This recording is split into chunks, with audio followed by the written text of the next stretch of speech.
Chapter 36:46. Sob, sob, sob, sob. He suddenly cried like a child, heartbroken and heartbroken. It didn't matter who it was, be it Yueyao or Yu. He wasn't afraid of anyone who hurt him. Why did it have to be her? Why did it have to be his beloved mommy? Why did she have to kill him? What did he do wrong? Xiao Yichen hugged Yun Shirshir tightly and cried sadly, "Why?" Yun Shirshir stared at him coldly. Xiao Yichen howled sadly, "Why are you doing this to me? What did I do wrong? I'm Xiao Yichen. I'm your Xiao Yichen. What did I do wrong?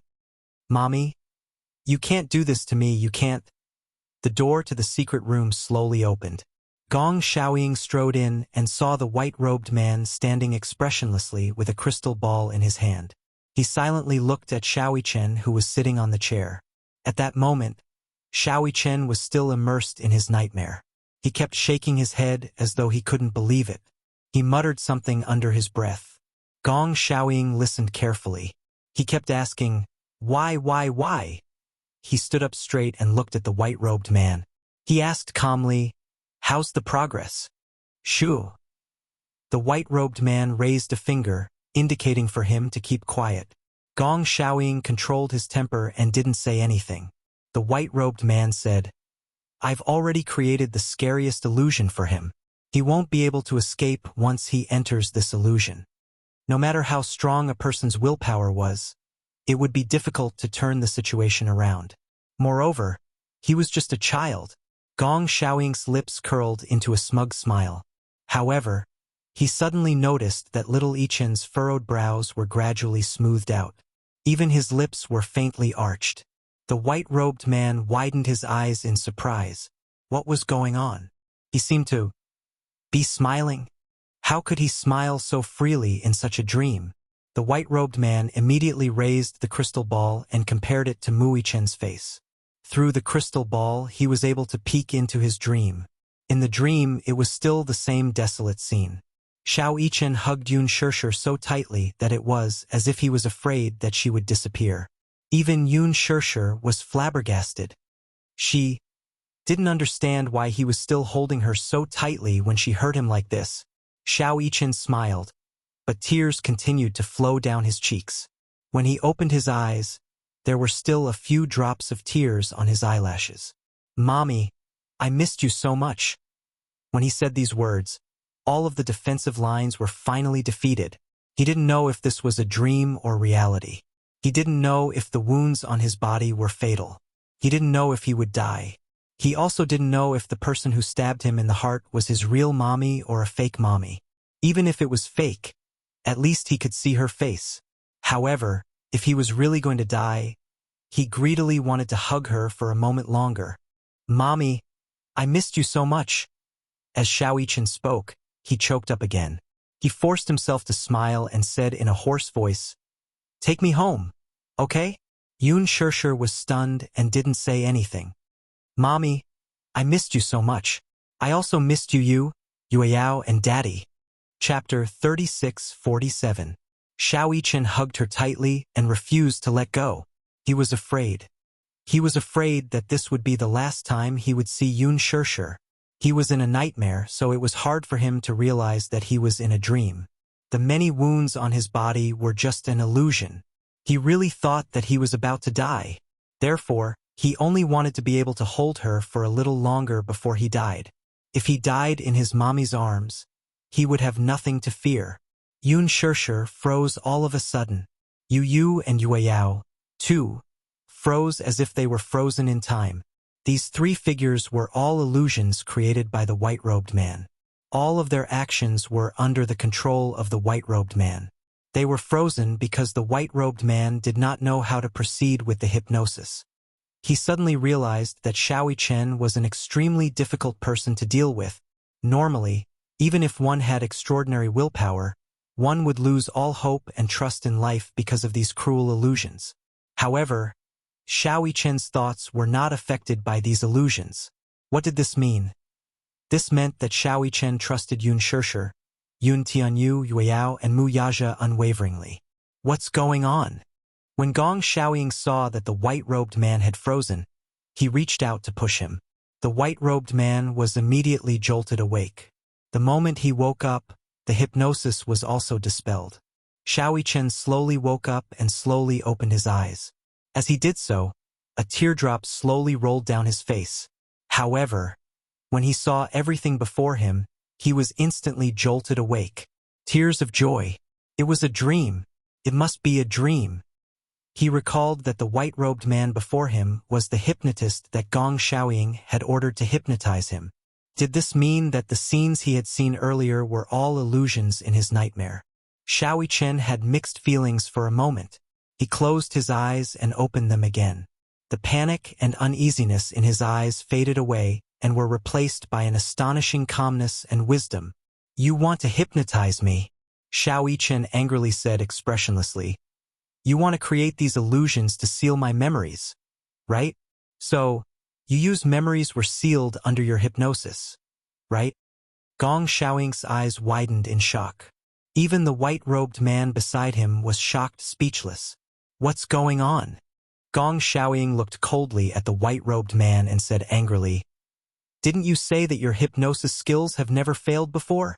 What is this?" The white-robed man could not accept such a failure. He had been a hypnotist for so many years, and he had never failed. Little Li Chen was the first target that had not been successfully hypnotized. He could not accept this reality.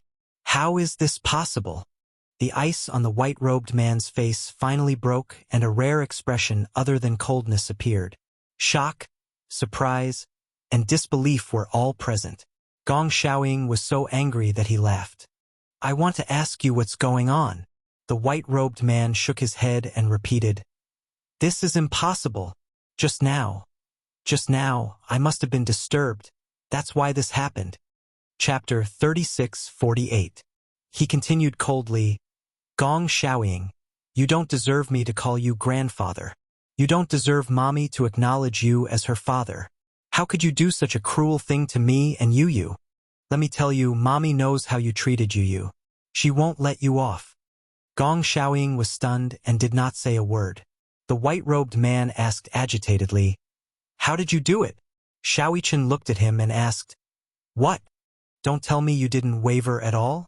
The white-robed man's voice was soft and gentle. He sounded like a teenager and did not have the maturity of an adult man. "Your mother's betrayal, your brother's betrayal, your sister's betrayal, and your father's indifference. Don't you feel despair?" Xiao Chen was silent for a long time when he heard this. Then he curled his lips in disdain. "So, you used this method to achieve the purpose of hypnotizing memories." After a pause, Xiao Chen sneered coldly and mercilessly. "What a joke! Why should I believe that they betrayed me?" Xiao Chen thought of Yun Shishir and a warm expression appeared on his face. "Mommy will always be my mommy. You will always be my brother. Whether it's Yueyao or Daddy, they are an inseparable part of my life. Unless I die, don't even think about wiping away my memory of them." The white-robed man's heart trembled when he heard this.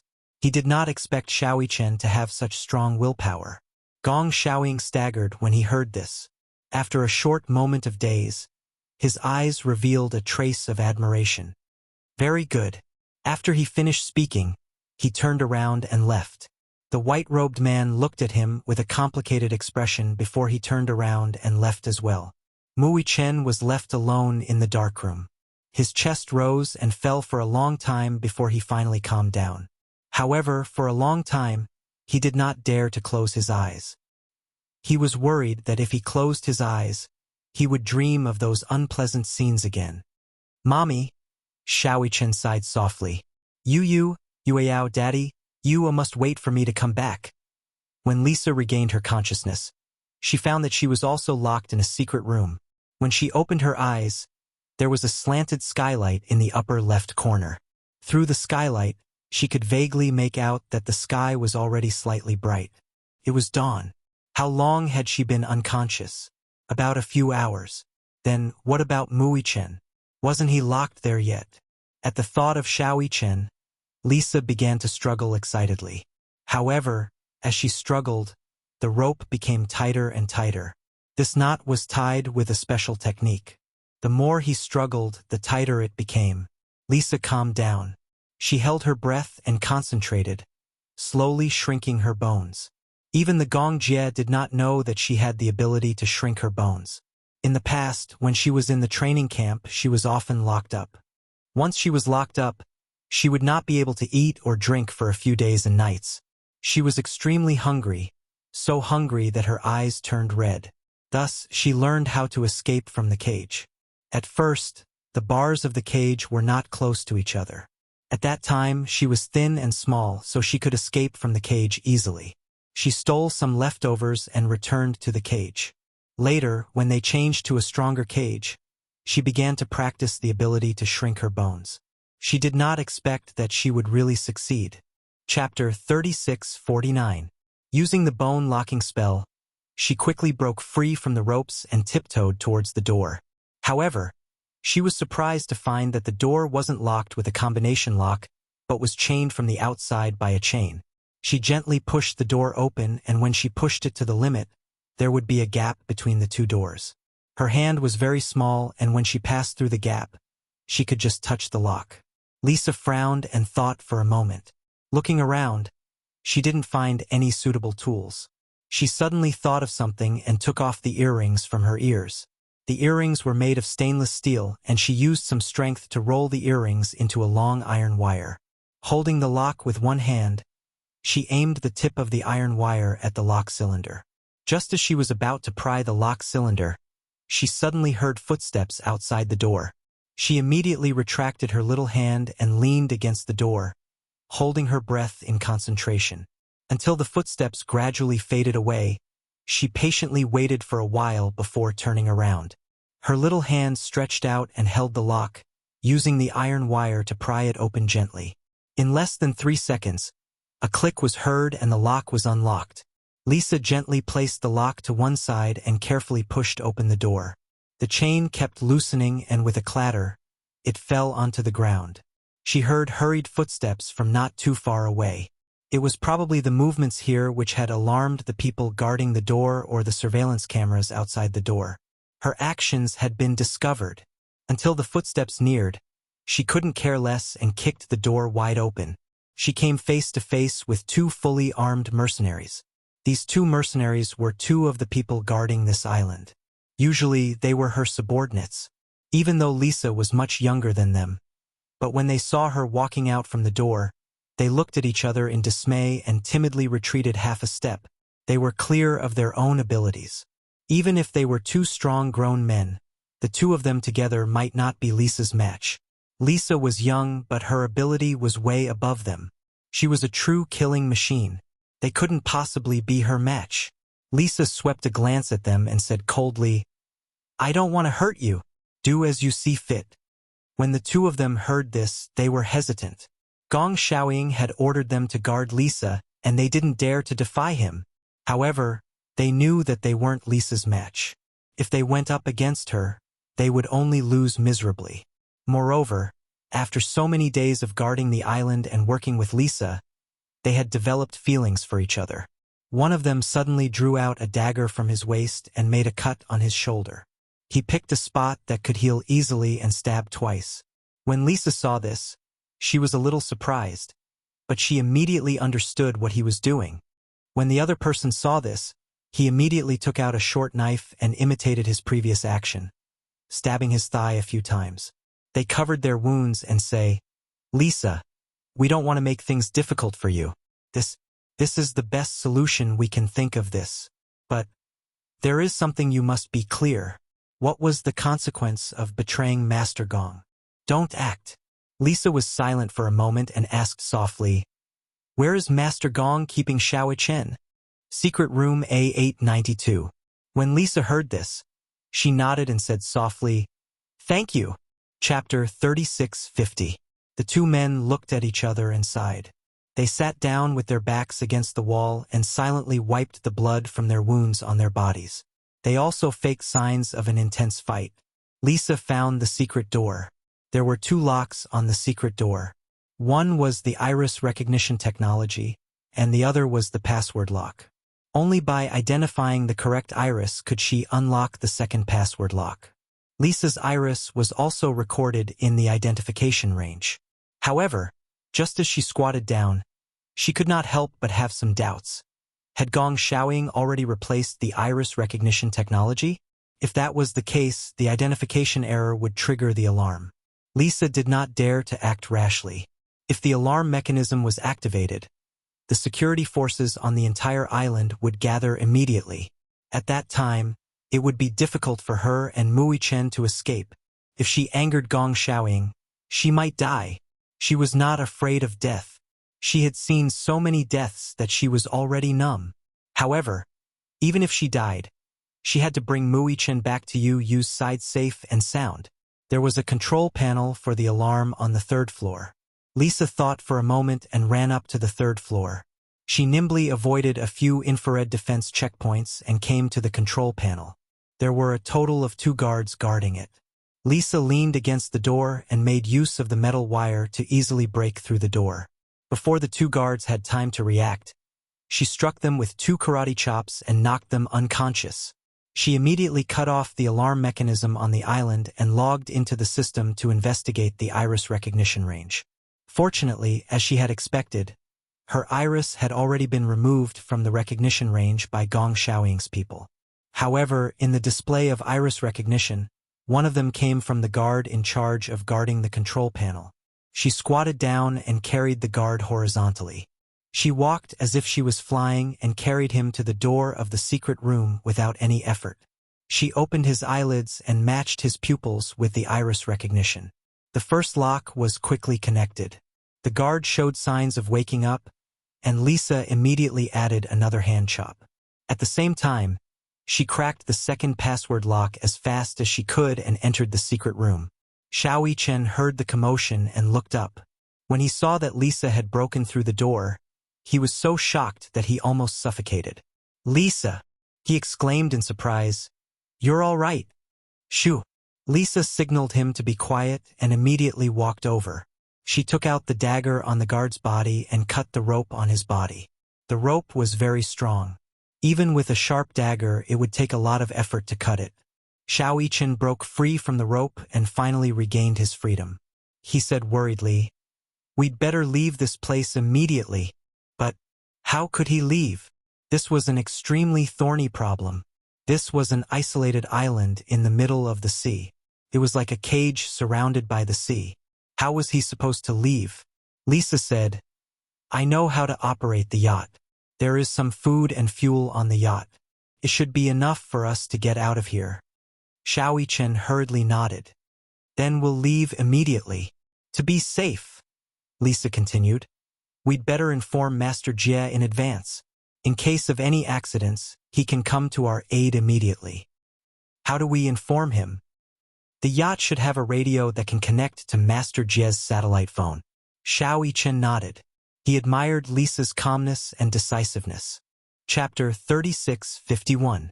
Lisa said coldly, "A normal rope won't be able to restrain me." Xiao Chen couldn't help but look at her with admiration. "Lisa, you're amazing." Hearing his praise, Lisa remained indifferent and expressionless as she said, "Now is not the time to talk about this nonsense. We have to leave this place clean." Xiao Chen pursed his lips but didn't say anything. Lisa suddenly said, "Leaving this place may not be so simple. Are you mentally prepared?" Xiao Chen nodded vigorously. "Of course. Even if I die, I will return to Mommy's side." "Don't mention the word, die," Lisa said unhappily. "I promised Master Jie that I would protect you. Even if I have to sacrifice my life, I will send you back to Yu's side." This was Lisa's show of loyalty. Xiao Chen's heart skipped a beat when he heard this. He asked worriedly, Then what about after I go back?" Lisa raised her eyebrows. She didn't understand why he asked that. Xiao Chen asked anxiously, "After I go back, do you still intend to return to Hurricane?" Lisa was stunned. She nodded and said, "Yeah, after I send you back to the Mu family, I will return to Hurricane." "Why?" Xiao Chen was puzzled. "Isn't your master Yu? Shouldn't you stay by his side and be loyal to him? Why do you have to come back?" If you come back, that gong Xiaoying. Lisa said solemnly. Hurricane was the place I was loyal to. I betrayed Hurricane and should be punished. I won't run away. Xiao Yichen widened his eyes in shock. Suddenly, he hugged her tightly and said in a trembling voice, "No!" Lisa was shocked and instinctively wanted to push him away. However, Xiao Yichen hugged her tightly and refused to let go. She said angrily, "What are you doing? Lisa, don't come back. If you come back, Hurricane will kill you. I don't want you to die." Lisa initially tried to push Xiao Yichen away, but when she heard what he said, she was stunned for a long time. She was stunned by his words. "I don't want you to die. What are you doing? Lisa, when I return to the Mu family, can you stay with me? Since you are Yu's bodyguard. Then stay by his side." "Shut up," Lisa shouted. "You're not my master. What right do you have to give me orders? Command?" Xiao Yichen was stunned and didn't say anything. How could she say that he was giving her orders? Xiao Yichen suddenly said angrily, "Lisa, you're not a machine or an animal. What right do you have to follow someone else's orders? You're not a machine or an animal.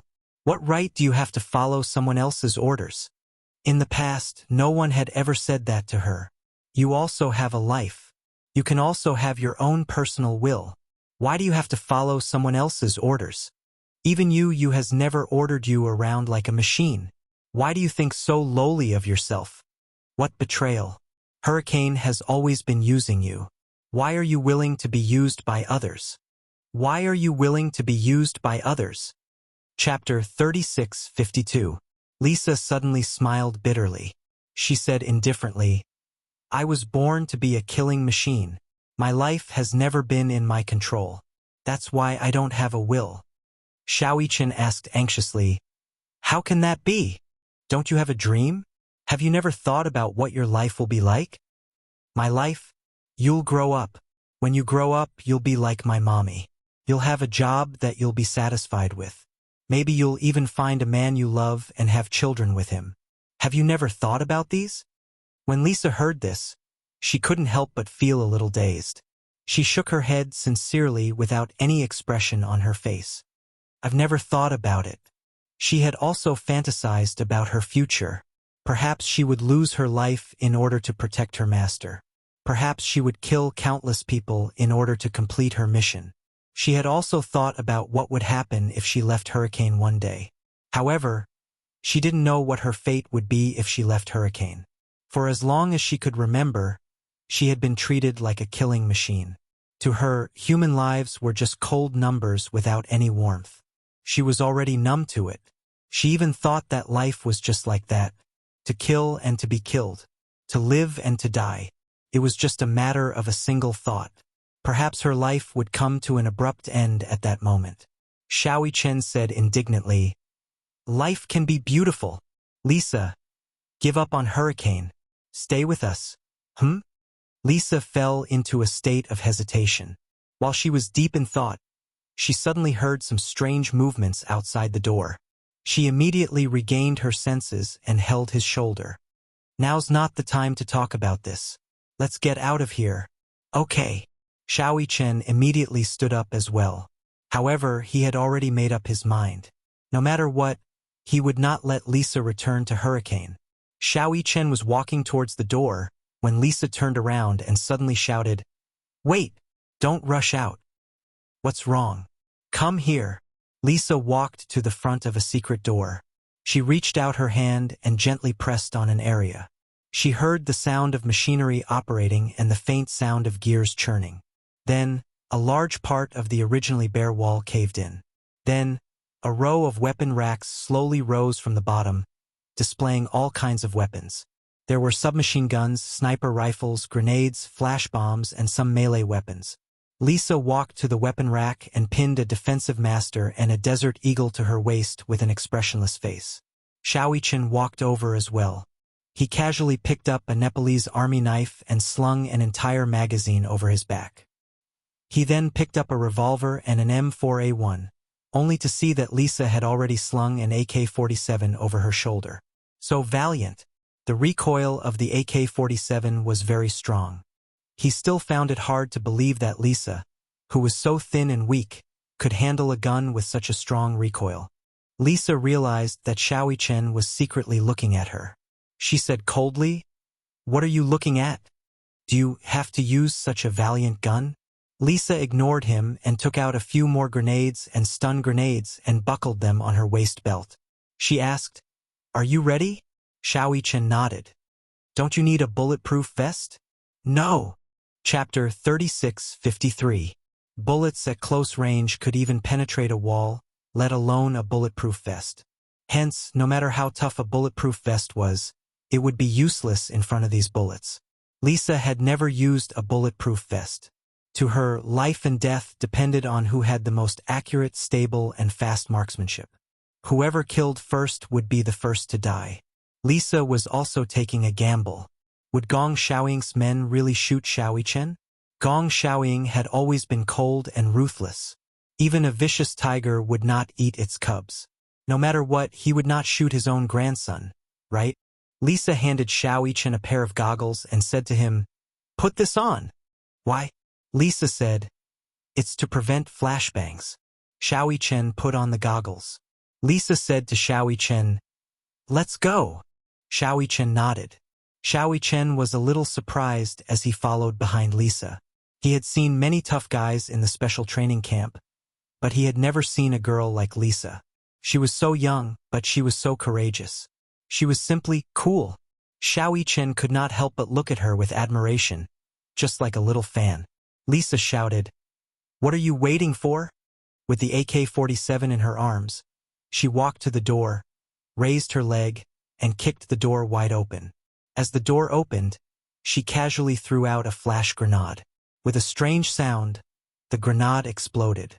Alas, Lisa and little Chen had put on protective goggles beforehand, so they only saw white for a brief moment before regaining their vision. Lisa glanced around. As expected, the door was surrounded by fully armed mercenaries. Following the explosion of the flashbang, everyone's vision was damaged and they crouched down with their guns. Lisa smiled coldly and said calmly, "We've worked together for so many years. I don't want to hurt you. Now I'm leaving with my men. If you dare to stop me, don't blame me for disregarding our friendship." "Lisa, we have received orders from Master Gong to not let you take him away." "I don't care," Lisa said expressionlessly. "I'll shoot whoever dares to stop me." Everyone was silent. One of them said, "Lisa, you should know us. Gong Ye's order was the highest order. Even if he had to go through water and tread on fire, he would not hesitate. Even if we die, we must fulfill our duty. This is our mission." "What a great mission." Lisa nodded her head in satisfaction.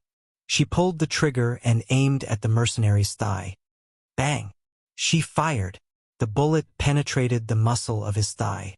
The man groaned, but he didn't show much pain. Lisa turned around and said to Xiao Chen, "Follow me. I'll take you out of here." Xiao Chen didn't think much of it. "I can get out of this place even if I'm alone. Don't worry about me. Just take care of yourself." Lisa didn't say anything and rushed toward the end of the long corridor. Xiao Chen saw Lisa turn a corner. Then he heard the sound of gunfire from an AK. He was slightly startled and immediately rushed over. However, he saw that Lisa was safe and sound. Only the mercenaries who were lying in ambush in the corner were all hit by the bullets. He was shocked, but only then did he realize that Lisa didn't hurt their vitals. She only shot them in the arms. In the end, Lisa was still a person of friendship. She didn't kill them all because of their friendship. Chapter 36:54. Based on her abilities, she could have killed her way out. However, she did not go all out and gave them a chance. These mercenaries knew very well that Lisa had the ability to kill all of them. However, she only shot them in the arm. Firstly, it was to remind them that she had shown them mercy and hoped that they would show them some mercy. Secondly, she did it so that they could give Gong Xiaoying an explanation. Xiao Chen followed Lisa to a corner and reloaded his gun. He initially thought that they would have to kill their way out if they wanted to leave this place. However, He was shocked to find that the mercenaries did not make things difficult for them along the way. Lisa took the initiative to shoot at them. The mercenaries who were shot in the arm immediately fell to the ground and did not move an inch. The wounds on their arms were only minor injuries to them and did not affect their ability to fight. However, they did this because they did not have the heart to kill Lisa. There were so many of them. Could it be that they could not stop the two children, Lisa and Xiaoyichen? Impossible. No one dared to shoot at Xiaoyichen. No one had the heart to shoot at Lisa. Lisa was also shocked that no one made things difficult for them. She was still in disbelief when they were about to reach the harbor. The yacht is over there. Xiaoyichen pointed at the white yacht that was docked at the harbor and exclaimed in surprise. Lisa immediately said, "Quick! Get on the yacht first." Xiaoyichen nodded and immediately ran toward the yacht. Lisa followed behind him and looked around. Suddenly, she saw a few barrels of gasoline neatly stacked at the gate. She immediately walked over and picked up 2 barrels before catching up with Xiaoyichen. Before boarding the yacht, Lisa spread the gasoline evenly on the surface of the sea. When they boarded the yacht, Xiaoyichen and Lisa looked at each other in dismay. Lisa asked, "Do you know how to operate a yacht?" "If it's not too complicated, I do." "Are you sure?" "Yes." Lisa immediately said, "Then you go ahead and start the yacht. I'll stay here and guard it." "All right." Xiaoyichen immediately snuck into the cockpit. First, he glanced at the dashboard and central control panel, only to find that they were all in English. His English wasn't very good. This put Xiaoyichen in a difficult position. After trying for a long time, he still couldn't figure it out. However, he was now very far away from Lisa's position. Running to her for help would waste a lot of time. If Gong Xiaoying's men came after them, they would be in danger. Xiaoyichen braced himself and stared at the colorful buttons with a bitter look on his face. Although his English wasn't particularly good, he could at least recognize a few English words. Relying on his basic vocabulary, he finally understood the starting mechanism. First, he turned the key, pressed the button, adjusted the gear, lowered the lever, and set the route. He felt the yacht shake as it started moving. Success! Xiaoyichen was pleasantly surprised. After a round of debugging, he was already drenched in cold sweat. Finally, it was activated. "I'm going home." Xiaoyichen's heart was filled with countless emotions. He could finally go home. He could see Mommy, Daddy, Yueyao, and Yu again. His family, whom he missed day and night. Chapter 36:55. Lisa was holding the gun when she heard Xiaoyichen's voice coming from the loudspeaker. She turned her head in surprise and looked up at the loudspeaker. However, she heard Xiaoyichen's excited voice again. "Lisa, let's go. I'll take you home." When Lisa heard this, her heart felt warm, as if countless warm currents had surged into her body. Finally, a crack appeared on her usually cold face. She gently tugged at the corners of her lips and felt happy from the bottom of her heart. Xiaoyichen said, "We can go home now." He even said, "Lisa, let's go. I'll take you home." He used the word we. He said he would take her home. It gave her the illusion that she, too, had a home. "Okay, let's go home." She said that, even though she knew that Xiaoyichen wouldn't be able to hear her, since there were no sensors or pagers. The yacht started moving slowly and gradually left the harbor. Lisa saw that the main force was chasing in the direction of the port. She immediately aimed at the spot where the gasoline had been spilled and fired a bullet at the sea. With a boom, the bullet ignited the gasoline. Half of the sea immediately erupted into a volcanic sea of fire, isolating the main force from the main force. They couldn't get close. Lisa returned to the cabin and walked to the cockpit. She saw Xiaoyichen holding the steering wheel and focusing on driving according to the route. She was a little surprised. "You really know how to drive a yacht?" "Yeah, I've driven one before." Other than especially complicated fighter jets, he knew how to drive tanks on land, yachts in the sea, and small helicopters in the sky. Lisa was a little surprised. She hadn't expected this little guy to be so capable. She went back to the storage room and carefully took stock of the gasoline, food, and water. She calculated that the food and mineral water reserves were enough to last them for more than a month at sea. It was more than enough. She passed the water and food to Xiao Chen and said to him, "Eat something and drink some water first." As she spoke, she pushed little Chen to the side, took over the steering wheel from him, and started operating the car. Xiao Chen asked nervously, "Do you know how to drive a yacht?" Lisa turned around and said disdainfully, "I'm different from you." "Oh, it's a fighter jet. I've seen it before." Lisa said, "Eat something first." "What about you? Have you eaten yet?" "I've already eaten." Xiao Chen sat at the side, hugged the bread and mineral water, and wolfed them down. He was so hungry that he didn't care about his table manners. He devoured the bread and water like a whirlwind. After he finished eating, he didn't forget to suck on each of his fingers, not letting go of a single crumb. Lisa was frightened by his shocking table manners. "Are you that hungry? We can't waste it." Xiao Chen licked his fingers and asked curiously, "I don't know if there's enough food on the yacht."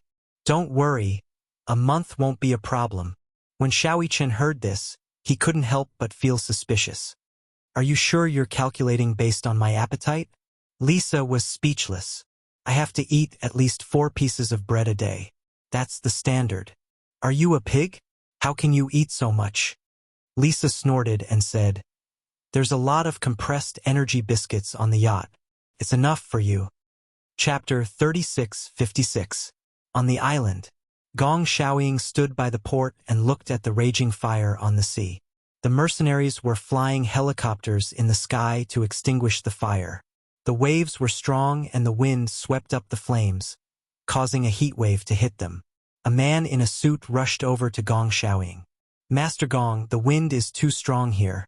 Why don't we go back first?" Gong Xiaoying nodded but did not say anything. He turned around and returned to the huge castle. When he entered, he saw the mercenaries kneeling on the ground with solemn and ashamed expressions. He glanced at them and saw that they had different degrees of injuries, but they were all injured on their thighs. He had already guessed what was going on, so he didn't show much surprise on his face.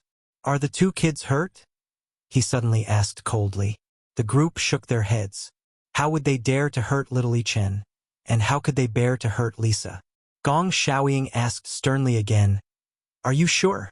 Little young master is not hurt. We did not shoot." When Gong Xiaoying heard this, his expression softened. One of the mercenaries asked carefully, "Master Gong, do we still want to chase after them?" "No need." Gong Xiaoying waved his hand in annoyance. "Let's retreat." "Yes." Everyone nodded, but they remained kneeling on the ground. Gong Xiaoying did not leave, so they did not dare to stand up. Gong Xiaoying glanced at them and turned back to look at the endless sea through the floor-to-ceiling window. He felt a little desolate. Forget it. Forget it. Let the little guy return to his family. Now he was sober. He was enlightened. He knew that some people could not be kept. Even if he could keep them, he might not be able to keep their hearts. Gong Xiaoying closed his eyes and walked towards the escalator. When he disappeared from sight, one of the mercenaries asked carefully, "I think Master Gong did not intend to stop little young master from leaving. If Gong Xiaoying wanted to stop him, this huge castle would undoubtedly be a cage on the sea. No matter how capable you are, you can forget about escaping." Why were Xiao Chen and Lisa able to board the yacht so easily? There were keys on the yacht, and it was also equipped with all kinds of sophisticated weapons and radio communication systems. There was even an abundance of food and fuel. Gong Xiaoying must have secretly instructed his subordinates to prepare this. Gong Xiaoying was a prideful person. How could he tell Xiao Chen that he was letting go and that he could leave? On the surface, he appeared calm and collected, but in reality, when faced with Xiao Chen, how could he be so cold-hearted? Perhaps it was because he had personally witnessed Xiao Chen's longing for Yun Shishir that even hypnotism could not seal his memories. Such a persistent heart had finally moved him. Gong Xiaoying also understood that some feelings could not be separated. Even though he was reluctant, he had no choice but to let go. Hurricane Group. This was not Xiao Chen's home, nor was it Yu Yu's home, nor was it Yun Shishir's home. It will take 2 months to reach the port of the capital from here. Xiao Chen was shocked. Lisa said, Ashland Island is indeed very far from the capital. Moreover, this is a yacht, not Master Jie's ship. It won't be fast. But we only have a month's worth of food. Then we'll go to France. Chapter 36:57. Lisa pointed at the map and said, It's not far from France. We should be able to reach it in about a month.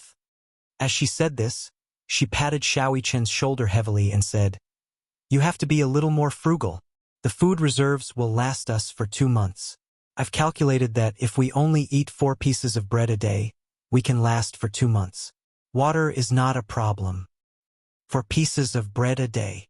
Xiao Chen complained incessantly. Are you trying to starve me to death? There's no other way. That's all we have. If you're hungry, just drink more water. Xiao Chen looked as if he had a deep grudge against her. Why are you looking at me like that? Lisa continued, 2 months' worth of food reserves is already sufficient. Okay? We're escaping from a disaster. Not on vacation. You have to be clear about your priorities. Lisa. Xiao Chen suddenly stared at her, his eyes twinkling. Lisa cautiously took half a step back and narrowed her eyes. What? You've changed. How have I changed? Xiao Chen said. In the past, you were a woman of few words. Now you speak more than before. Lisa was stunned. She turned her head away awkwardly and did not say another word. She was ignoring him. Xiao Chen muttered in his heart. I'm telling the truth. In the past, Lisa was like a block of wood. Other than you, she ignored everyone else. All right, hurry up and contact my uncle. Tell him to be ready to receive me at any time. Xiao Chen said and felt a little troubled. There should be a radio on this yacht, right? Yeah. Lisa turned on the radio and connected to Gong Jie's satellite radio. She waited for a long time, but no one picked up. Xiao Chen frowned. What's going on? Don't tell me she's pregnant. Lisa muttered to herself. She opened the door of the equipment and checked the radio line and signal. Everything was normal. Being able to connect and send out a message to the outside world meant that there was no problem. Maybe he didn't bring his satellite phone with him, Lisa said to Xiao Chen. Xiao Chen nodded. What should we do now? The yacht travels day and night, so 2 people need to take turns. Lisa said to him, Go and rest first. I'll drive until nighttime. You can take over for me at night. Xiao Chen immediately said, I'm not tired. Go and rest first. Lisa didn't allow him to explain. Her tone was like an order. Xiao Chen had no choice but to return to the cabin. The cabin was divided into 6 parts. 2 of them were bedrooms with a 1.5-meter-long bed, a sofa, a wine cabinet, a TV, a coffee table. Although the Sparrow was small, it had all the vital organs. However, this yacht wasn't small. It was worth hundreds of millions of yuan. Although it wasn't as big as the one Gong Jie gave him, it was still very big. Xiao Chen lay down on the bed and fell asleep before he knew it. Halfway through, Lisa walked into the bedroom to take a look. Seeing that Xiao Chen was still sound asleep, she guessed that he hadn't been sleeping well for the past few days. Seeing that he had kicked the blanket to one side, she pursed her lips helplessly. She walked to the bedside and gently covered him with the blanket. Just as she was about to get up, little Chen, who was still asleep, suddenly reached out and grabbed her wrist tightly. Lisa! He called her name silently. Lisa felt that his hand was very hot. She wanted to retract her hand, but Xiao Chen held it so tightly that she couldn't break free. Chapter 36:58. Lisa! Hearing him call her name, Lisa quieted down and frowned. She didn't know if this guy was really asleep or just pretending to be asleep. She leaned closer to him suspiciously and heard Xiao Chen mumbling in his sleep, Come home with me? Lisa's pupils dilated slightly. She looked at little Chen in a daze. The words that came out of his mouth were indistinct, but every word made her heart beat wildly. Let's go home together? As Xiao Chen mumbled in his sleep, he held her hand tightly as if it was a precious treasure. Lisa actually forgot to retract her hand. Only after a long time had passed did she suddenly wake up. She immediately pulled her hand back, only to feel that it was burning hot. It was as if she had been soaked in lava. Lisa's heart was in a mess. She turned around abruptly and left the room without looking at Xiaoyichen again. Growing up, she had seen many deaths. She had been reborn from the blood clots of death.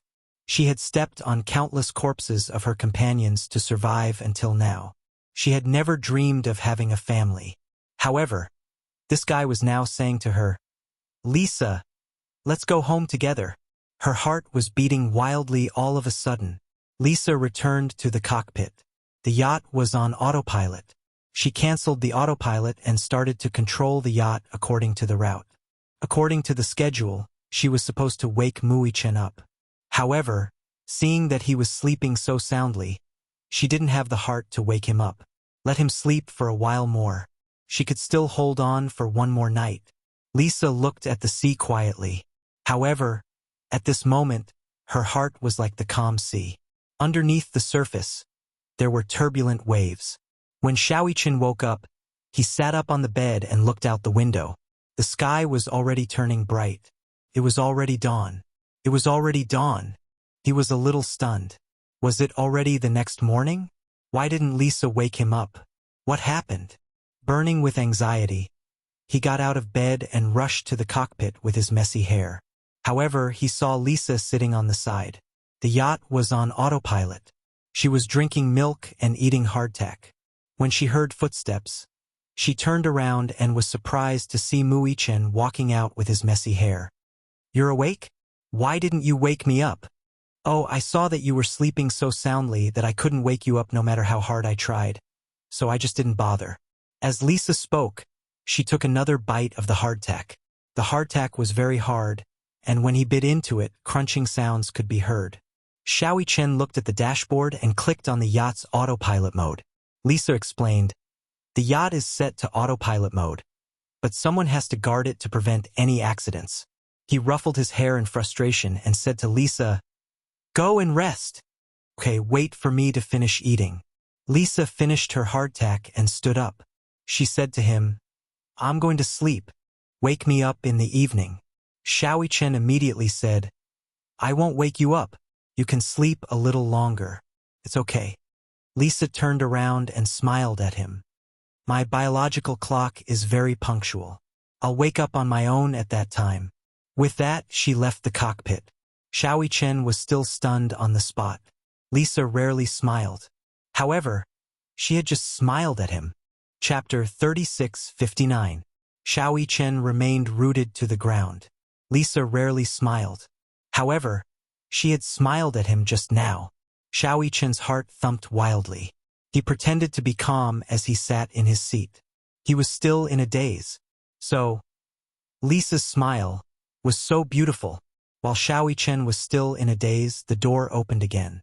Lisa stood at the door.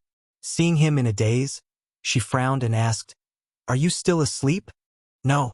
Xiaoyichen immediately explained, I'm thinking about something." After a pause, he asked in confusion, "Do you have any other instructions?" "I've already contacted Master Jie through the radio. He said that he would send people to the nearest port to receive us as soon as possible." As Lisa spoke, she pointed at the blinking red on the dashboard and said, "I've turned on the radar coordinates. Remember, don't touch that green button." The radar coordinates would constantly send signals to Gong Jie's system so that they could be located in time. Xiaoyichen nodded. "Okay, don't worry. I won't touch it." "Okay." Lisa looked at him deeply. Without saying anything else, she turned around and closed the door. Xiaoyichen stood by the dashboard. Thinking back to the smile Lisa had shown him just now, he smiled contentedly. "Lisa." She smiled at him. Xiaoyichen took out an energy biscuit and a bottle of milk from the food storage box. He opened the packaging and took a bite. The biscuit had been compressed. Even though it was a small biscuit, it could replenish 10 times the energy of a normal biscuit and give him a strong sense of fullness. He drank a mouthful of milk and thought back to his dream. In his dream, he had brought Lisa home and lived a normal life. He had actually smiled foolishly. "What? Xiao Jie, is what you said true?" In the living room, Yun Shirshi's eyes widened in shock. She couldn't believe it. Gong Jie nodded. He glanced at Mu Yaja and said with certainty, Lisa just called me. She said that she and Xiao Chen have left Ashland Island and are now on a yacht. Lisa? Yun Shirshir looked confused. Who is Lisa? Lisa is Yu Yu's bodyguard. She was the reason why we could successfully switch Yu Yu back. Yun Shirshir nodded in understanding. I see. She thought for a moment and asked worriedly, Then how did they come back? Was there an escort? At this point, a worried look appeared on his face. No, they came back from Ashland Island alone. When Mu Yaja heard this, he couldn't help but feel suspicious.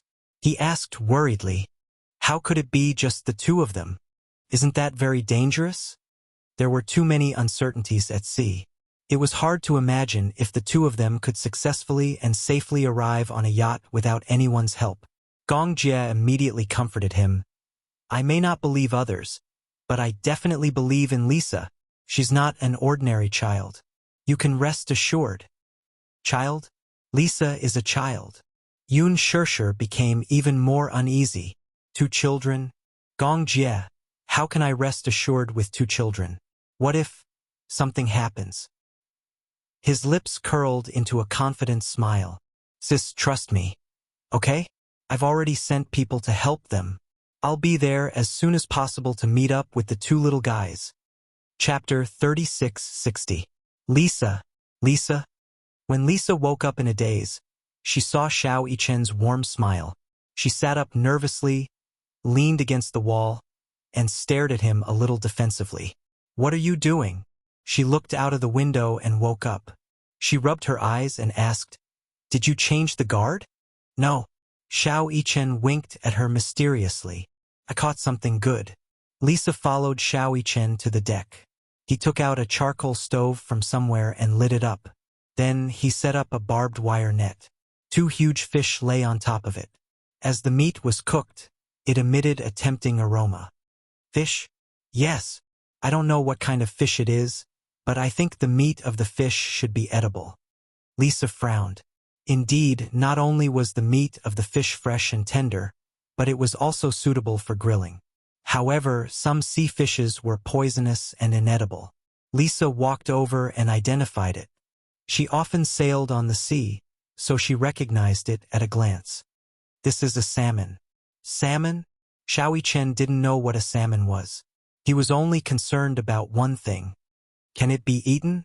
Of course it can be eaten. Idiot. Lisa scolded him and sat down on the deck. She couldn't help but ask curiously, How did you catch this fish? I flipped over the fishing net and casually fished it out. He happened to encounter a school of fish on the calm surface of the sea and casually fished it out. Lisa looked at the various seasonings next to the stove and asked suspiciously, Where did these things come from? From the storage room. Xiao Yichen smiled proudly. I wanted to check if there was anything in the storage room, but I smelled pepper. In the cabinet, I found these seasonings and the barbed wire net. Since there are these things, there must be something to grill, right? I looked around again and found this stove in the corner. Lisa listened for a long time and only came to a realization. That was, the potential of a foodie was indeed limitless. However, it was all thanks to the little glutton Mu Yichen that they were able to eat at sea. Lisa sat down and glanced at the fish. She quickly turned it over, otherwise it would have been burnt. Xiao Yichen brushed the oil again. Just by smelling the fragrance, he felt a little restless. Lisa complained, Why didn't you catch more fish when you encountered a school of fish? I caught a few, but the rest ran away. Xiao Yichen said helplessly, I'm not a big fish. It's already a miracle that I was able to catch 2 of them. This size is considered small among the salmons. Xiao Yichen did not have a way out. Moreover, if you fry the fish fillet, it will be more tender. You seem to have a lot of experience. Lisa raised her eyebrows and said, I didn't know about these tools. Otherwise, I would have caught a school of fish for you to see. Xiao Yichen's self-esteem was inevitably hurt. He felt that Lisa was omnipotent. Lisa glanced at him and explained, When I was training on the island, I often caught fish.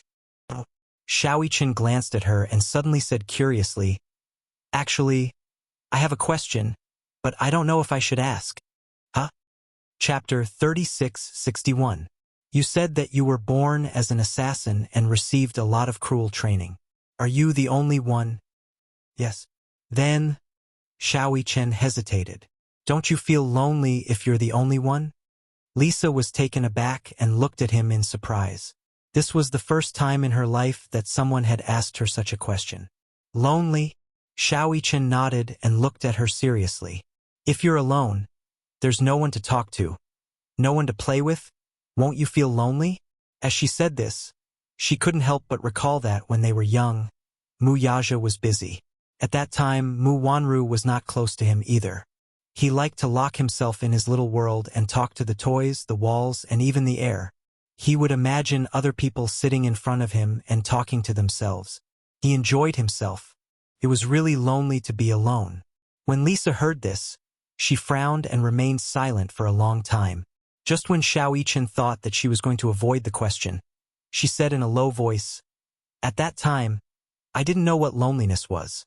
I only knew that I had to stay until the end. I was the only one who had a chance to survive." She turned her head and asked with the same seriousness, "Have you killed anyone before?" Xiaoqian's heart sank. He shook his head. I don't think so."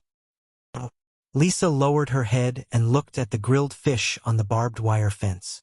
She said calmly, "I killed someone who I used to think of as my best friend with my own hands." She had never mentioned this to anyone before. Lisa stared at the sizzling fish, but her tone was calm.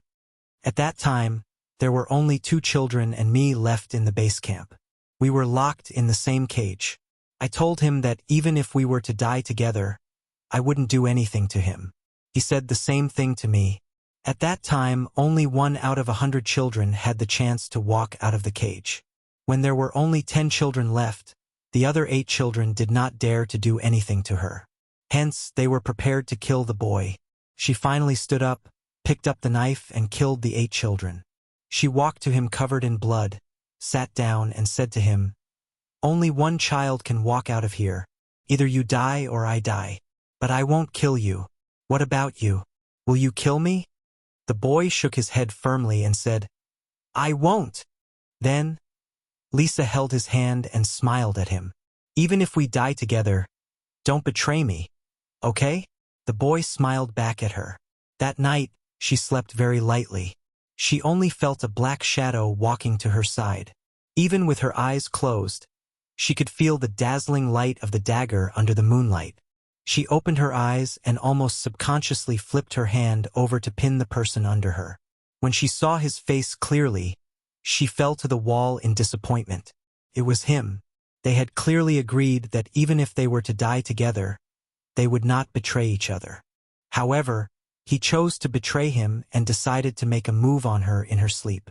The boy nervously held the dagger and stood up, trembling all over. Tears and snot flowed down his face. "I had no choice. I had no choice. I didn't want to kill you. But I didn't want to die even more." Chapter 3662. Lisa narrowed her eyes and pulled out a sharp dagger from her waist belt. She swung it at the nearest person. Ah! Bang, bang, bang. Gunshots rang out in the basement. However, in less than 10 seconds, the basement returned to its usual deathly silence. The other crew members crept into the storeroom. They were very vigilant as they hugged their guns. When they broke through the door earlier, they kept their guns at a distance and scanned every corner with vigilance. As soon as they entered the room, the fishy smell on their bodies, as well as the sour smell of having drifted on the sea for a month without bathing, immediately filled the air. Seeing that there was no one in the storeroom, the group of people put away their guns and began rummaging through the cabinets. The pirates were here for the treasure. Seeing that there was no one on the ship, their first reaction was probably to escape on a small speedboat. Therefore, they quickly searched for any valuables left on the yacht. The door of the cabinet suddenly opened.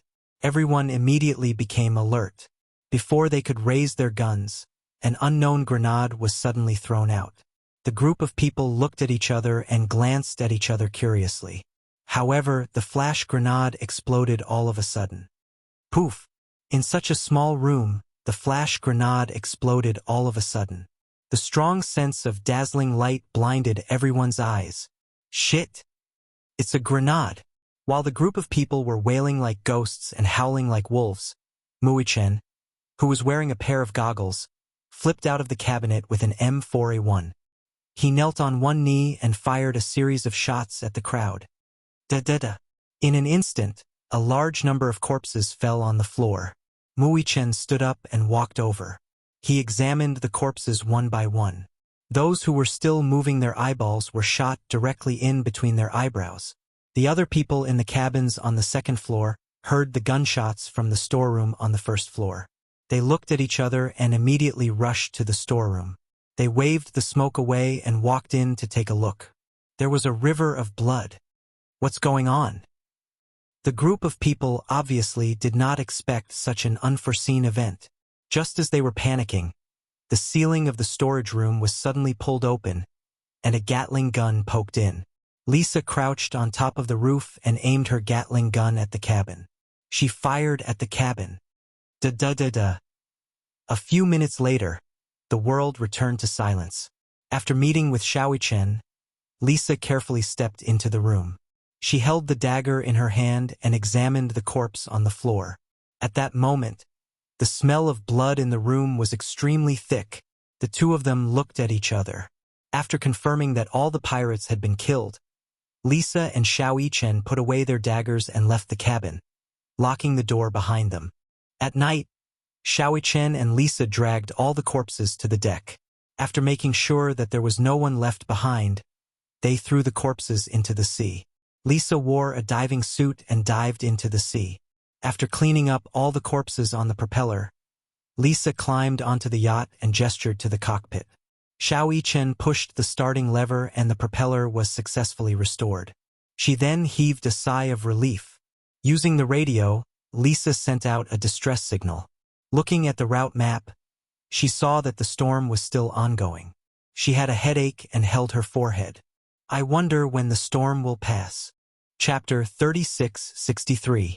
Lisa shook her head. No, I won't. Not all of the corpses of the pirates were thrown into the sea. One of them was left hanging by the railing as a warning to the pirates that if they dared to block the way, they would definitely die. Just as Wuxia was in a daze, he suddenly heard a sound. Upon hearing the sound, Lisa immediately sat up and threw herself in front of the screen. She took a look and exclaimed in surprise, "Someone responded to my radio. There's a ship not far from us. You sent a radio just now. Were you asking for help?" "Yes. But with our fuel, food, and drinking water, we should be able to last until we reach our destination." Lisa turned around and suddenly asked, "Then have you considered whether our small yacht will have enough emergency equipment if we encounter a storm on such a big sea?" Wuxia was suddenly speechless. Moreover, there are only two of us. Our abilities are limited. Even though we have enough fuel and food and water, if we encounter another storm on the sea, the fuel will be depleted very quickly and we may not have enough. Also, the yacht's speed is limited. Wuxia nodded. "Okay, I understand. I'll listen to you." "Okay." Lisa immediately sent a distress signal to a passing ship. The other party replied that they were willing to help. Lisa's confidence was greatly boosted. After confirming the location of the radar, she steered the yacht closer to the ship. For the past few hours, they had been on high alert and did not relax at all. Hence, it was inevitable that they were a little tired. Wuxia, in particular, was exhausted. Lisa immediately urged him, "Go and sleep for a while. I'll keep watch." Wuxia asked worriedly, "Aren't you tired?" "I'm tired, but I can hold on." Lisa smiled. "Don't worry, I can hold on. You, on the other hand, should get some rest. Who knows, you might take over after a short nap." "Okay." Wuxia didn't waste any time, but he didn't return to his room. Instead, he laid down in the cockpit, leaned against the wall, hugged his arms, and fell asleep very quickly. When he woke up again, he was shaken awake by Lisa. "Wuxia, wake up." He opened his eyes in a daze and saw Lisa's nervous expression. "What's wrong?" He sat up warily, thinking that something had happened again. Lisa said to him, "Do you still remember the ship that we sent a distress signal to? Right now, he's about 1,000 meters away from us." But Lisa, on the other hand, began to hesitate. Muichin saw her cold expression and could not help but worry. "What's wrong? Is there a problem?" "That's the Gu family's cargo ship." Xiao Chen was stunned. There was no deep hatred between the Mu family and the Gu family. However, Lisa did. Previously, her subordinates had killed all the men that Gu Jinglian had brought to North Africa. There were so many blood debts. Now they had bumped into each other head-on. She didn't dare to board the ship. Xiao Chen took the binoculars from her and looked in the direction that Lisa was pointing at. Indeed, it was a huge cargo ship. The ship's bow was engraved with a huge Werther symbol. That was the Gu family's factory in North Africa. Chapter 3664. "There's no room for hesitation," Muichin said. "Although Gu Jinglian is ruthless, he will never lay a hand on children." Lisa was a little skeptical. "Are you sure?" Muichin patted his chest and assured her. "Yes, I'm sure." He still believed in Gu Jinglian's character. He would never make things difficult for the two children. Half an hour later, Lisa regretted her decision. After boarding the boat, Gu Jinglian saw Muichin and Lisa. Without a word, he ordered his men to handcuff the two of them and tie them to the pillar of the boat. Gu Jinglian stood in front of them condescendingly. His cold gaze swept over every inch of their bodies, as though they were being dismembered. Lisa asked angrily, "Didn't you say that Gu Jinglian wouldn't lay a hand on children?" Muichin was so embarrassed that the corners of his lips twitched violently. Gu Jinglian was wearing a black uniform. When he heard Lisa's words, he squatted down calmly and sized them up expressionlessly. "Oh? Who was the one who said that I wouldn't make things difficult for children?" As soon as he finished speaking, he suddenly raised his wrist. In his hand was a desert eagle. He aimed it between Muichin's eyebrows. "Gong Fan, what goes around comes around. I didn't expect that you would fall into my hands." When Muichin heard this, he shuddered.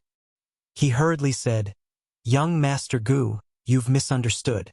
My name is Muichin, not Yu. When Gu Jinglian heard this, he raised his eyebrows but did not think much of it. "What makes you think that I'll believe you? Yu and I are twins. The two of us look very similar, but there are definitely differences. For example, I'm a little taller, a little more skilled, and a little smarter. Yu is a little more stupid, a little more eccentric, and a little more annoying." Lisa rolled her eyes at Muichin. At the critical moment, he really didn't feel guilty about selling out his own brother. "You scammed me just like that." He was a maniac who cheated his brother. Muichin seemed to have guessed what she was thinking.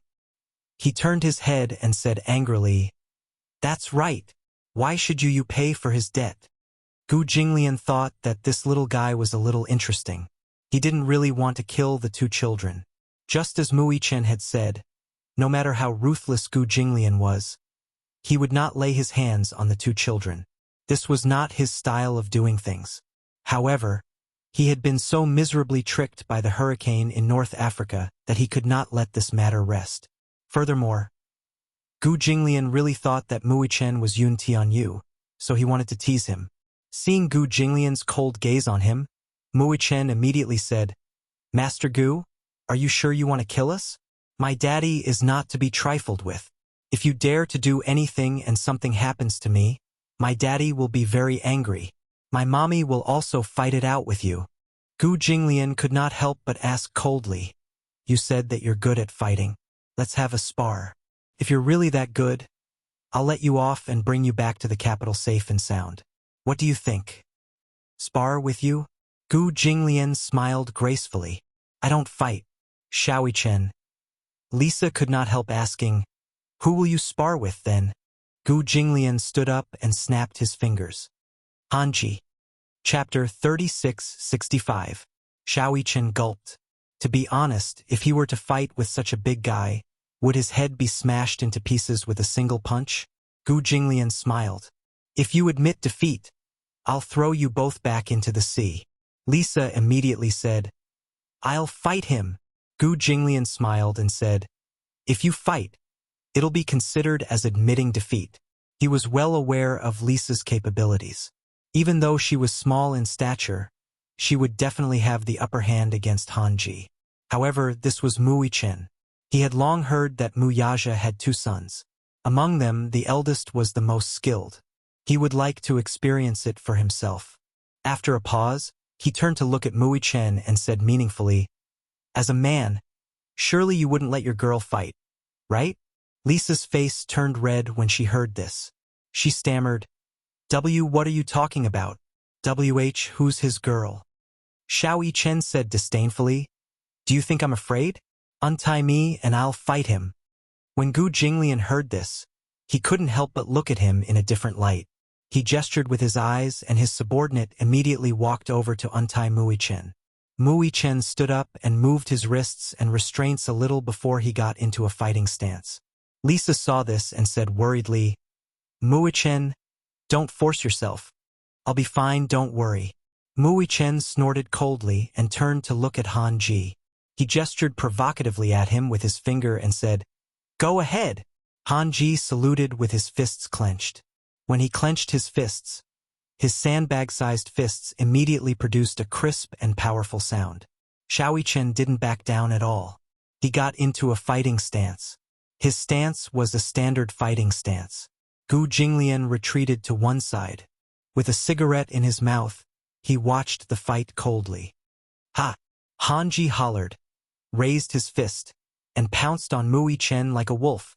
His 195-meter-tall figure was like Mount Tai as he leaned over.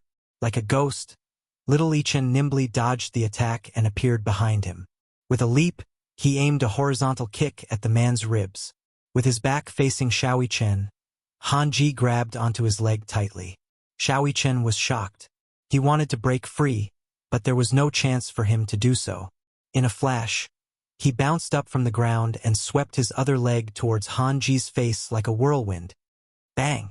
A kick! Xiao Chen's flying kick landed squarely on Hanji's face and he couldn't help but stumble back a few meters. Xiao Chen nimbly landed on the ground, but his left knee went soft. He immediately realized that Hanji had used too much strength to hold on to him, and that his ankle was cramping. Without sufficient exercise, it was indeed a bit difficult to face them head-on. Hanji was also pushed back a few steps. He didn't expect the little guy, who was only waist-high, to have such explosive strength. His jaw almost dislocated. Hanji spat out a mouthful of blood. His teeth were obviously loosened. He wiped away the traces of blood at the corner of his mouth and got into a fighting stance again. You're not bad either, Mui Chen said with a smile. His words were undoubtedly a form of provocation. Hanji smiled and taunted back, little guy, you're not bad. Xiao Chen didn't humbly admit defeat. He said coldly, ha, it's not too late to admit defeat now. Chapter 3666. As Hanji spoke, he clenched his fists tightly and glared at Xiao Chen. His eyes were like those of a venomous snake. Xiao Chen lightly scratched the tip of his nose and charged at him. The two of them exchanged punches with each other. Their fists were not to be trifled with. They were solid fists. When their fists landed on the wall almost cracked and a layer of dust fell off. However, the most shocking thing was that Xiao Chen did not show any signs of weakness. Instead, he seemed to be getting more and more courageous. He kept throwing punches at Hanji's vital points. Compared to Hanji, although he was slimmer, he had the advantage in terms of agility. He was as nimble as a cat. Gradually, Mui Chen understood what was going on. He could not use too many fancy moves against Hanji.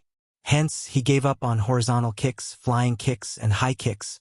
Regardless of whether he threw punches or kicks, he relied on his brute strength. Xiao Chen's strength was far beyond Hanji's expectations. Who would have thought that a mere child would actually have such great capabilities? Hanji was not soft either. He threw a punch at Xiao Chen's shoulder. Xiao Chen did not dodge. Instead, he clenched his fist and met Hanji's fist head-on. The two of them clashed and separated. Xiao Chen and Hanji both took a few steps back. Their faces showed signs of pain. At that moment, Lisa's heart trembled. She looked anxiously at Xiaoyichen. She saw that the bones in Xiaoyichen's fist were slightly red. Then, she looked at Hanji's hand and saw that a few bones had been broken. Lisa turned pale with fright. Hanji's fist was as big as a red bean bun. In the end, he did not expect that little Yichen would take his punch head-on and even break his bones.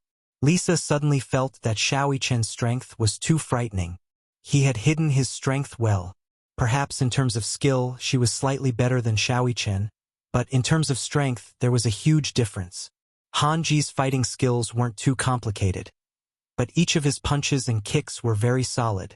However, neither Hanji nor Gu Jinglian expected that Xiaoyichen's tiny body would contain such immense power. Unbelievable. Hanji's hand was injured and a few of his bones were broken, but he didn't care. He stood up and prepared to continue fighting. Gu Jinglian suddenly said, "Stand down, young Master Gu." Hanji looked nervously at Gu Jinglian, only to see him sizing up Muichen with admiration. Hanji immediately emphasized, "I haven't lost yet." Losing to a child was a great humiliation. Hanji refused to admit that he had lost to Xiaoyichen. Gu Jinglian said coldly, "According to the rules, you've already lost." Getting injured meant losing. Moreover, Xiaoyichen was still a child. Gu Jinglian knew in his heart that after such a contest, if he hadn't stopped the fight, Hanji would have been beaten to a pulp by Xiaoyichen. Forget it. The contest would end here. Gu Jinglian walked in front of Muichen and smiled. "Muichen, you've really opened my eyes." Xiaoyichen looked up at him and asked curiously, "Did I win?" "Yes, you won." "Then, since I won, you can't go back on your promise." Gu Jinglian said disdainfully, "I never go back on my words." Chapter 36-67. He cut the ropes and unlocked the handcuffs at the same time. Lisa regained her freedom and immediately walked over to Xiaoyichen. She asked worriedly, "Are you okay?" Xiaoyichen looked at Lisa and saw that she was pretending to be calm, but she could not hide the anxiety in her eyes. His heart warmed and he immediately smiled. "Yeah, I'm fine." She was worried about him. He did not expect that Lisa, who was usually so cold, would take the initiative to show concern for others. "That big guy hit you so hard. Are you sure you're okay?" Lisa was in disbelief. Hanji had punched him so many times. Did he not feel any pain or itch? She had seen Hanji punch Xiaoyichen's back and abdomen a few times. The force of those punches was enough to break a steel plate, let alone a human body. Xiaoyichen was a mortal after all. Lisa did not believe that he was completely fine. "I'm really fine. Don't worry, I won't force myself." The little guy smiled warmly. So, Lisa was skeptical, but she still had some doubts. "Even if your bones weren't broken and your organs weren't damaged, I don't believe that you don't have any bruises after being hit by such a heavy punch." Xiaoyichen calmly lifted his shirt and revealed his muscular abdomen. Lisa took a look and was surprised to find that there was not a single bruise. It was too amazing. Lisa's eyes were filled with shock. How could this be? "I learned Chinese martial arts." Ancient martial arts were Chinese martial arts, and Chinese martial arts was also a term used to refer to martial arts. However, in the current traditional sense, Chinese martial arts and martial arts were very different. Martial arts practitioners strengthened the body, while Chinese martial arts practitioners protected the family and defended the country. The so-called Chinese martial arts were martial arts that only killed the enemy and did not perform. For example, Tai Chi was one of the Chinese martial arts. However, Tai Chi had been prejudiced by many people. They thought that Tai Chi could be practiced by any ordinary person. Other than strengthening the body, it had no other use. Now, Tai Chi had become a form of performance. However, the martial arts of Tai Chi did not have so many mysterious and strange moves. His attacks were nothing more than fast, accurate, and ruthless. If he could kill in one move, he would never use two. Taking someone's life was only a matter of a snap of a finger. His leg and hand strength came from practicing the horse stance. The horse stance was the foundation of many sections. The horse stance of each sect was similar, But there were differences. There were only two purposes for practicing the horse stance. One was to train the strength of the legs, and the other was to train internal energy, which was the so-called gathering of qi. Therefore, although the horse stance seemed simple, it was one of the most basic skills in martial arts. In Chinese martial arts, there was a saying, "Start by standing in the stance for 3 years." If one did not practice martial arts, it would be for naught. If one only had a set of moves without a solid foundation, it would only be for show and not practical. Xiao Yichen had a master when he was 3 years old and practiced the horse stance every day. In the beginning, he found it boring and thought that the horse stance was too easy. However, the horse stance became more and more difficult with each passing day. Later on, when little Yichen was in the horse stance, his master magically placed a basin of charcoal under his crotch. Following that, he took 2 hanging stones from the side, each weighing about 5 kilograms, and hung them on his arms just like that. Whenever he moved, his clothes would be set on fire. Chapter 3668. He had to maintain this stance for the time it takes to burn a joss stick. The time it takes to burn a joss stick. He had to maintain this posture for the entire time it takes to burn a joss stick. Xiao Yichen's expression was bitter and vengeful. Would he still be alive after he was done? Furthermore, there was another rule. The stone was not allowed to fall to the ground. If it did, he would be punished for the time it takes to burn a joss stick. The stone was only a finger's length away from the ground. If he let his guard down, he would collide with the ground. Hence, Xiao Yichen spent the time it takes to burn 4 joss sticks on the first day. That night, he could not even walk smoothly. With this kind of training, coupled with Xiao Yichen's extraordinary talent, his strength was unparalleled even though he was not tall. Mu Yaja sometimes suspected that his son had extraordinary strength. If the car broke down when they went out to play, this guy would probably be able to lift the car with his bare hands even without a jack. Lisa heard this and was so shocked that she could not close her mouth. However, even though Xiao Yichen had said so, Lisa was still worried. She grabbed his hand and reached out to touch Xiao Yichen's abdomen gently. These were the places where Han Ji had hit him just now. She felt around and confirmed that the 2 punches didn't hurt any of his organs or bones. It was the luckiest of the luckiest. However, Xiao Yichen was so embarrassed by her touch that he took a few steps back. Blushing, he looked at her. Why are you touching me?" Seeing that his little face was completely red, Lisa explained in a speechless manner. "I'm checking your body to see if there's anything wrong with it." Xiao Yichen's face turned even redder. He said awkwardly, "You should be wondering if his hand was broken when he punched me. It's fine. You don't have to worry about me." Lisa looked at him speechlessly. After a long silence, she suddenly said, "I'm going to send a message to Master Jie." With that, she walked around him and left. Xiao Yichen then realized that he had to contact his uncle as soon as possible and tell him that they were on the Gu family's boat. Gu Jinglian had promised him that he would bring them back to the capital safe and sound. According to Lisa, the speed of this cargo ship was twice as fast as the yacht. They would reach the capital in about 10 days. Meanwhile, when Gong Jie received the news that Xiao Yichen and Lisa had boarded the rescue boat and were on their way back to the capital, he heaved a sigh of relief. However, when he heard that the 2 of them were on Gu Jinglian's boat, he was shocked. Gong Jie was utterly confused. The hurricane group had taken away the Gu family's land in North Africa. Now that they had met, could it be? Gu Jinglian must be making things difficult for these 2 little guys.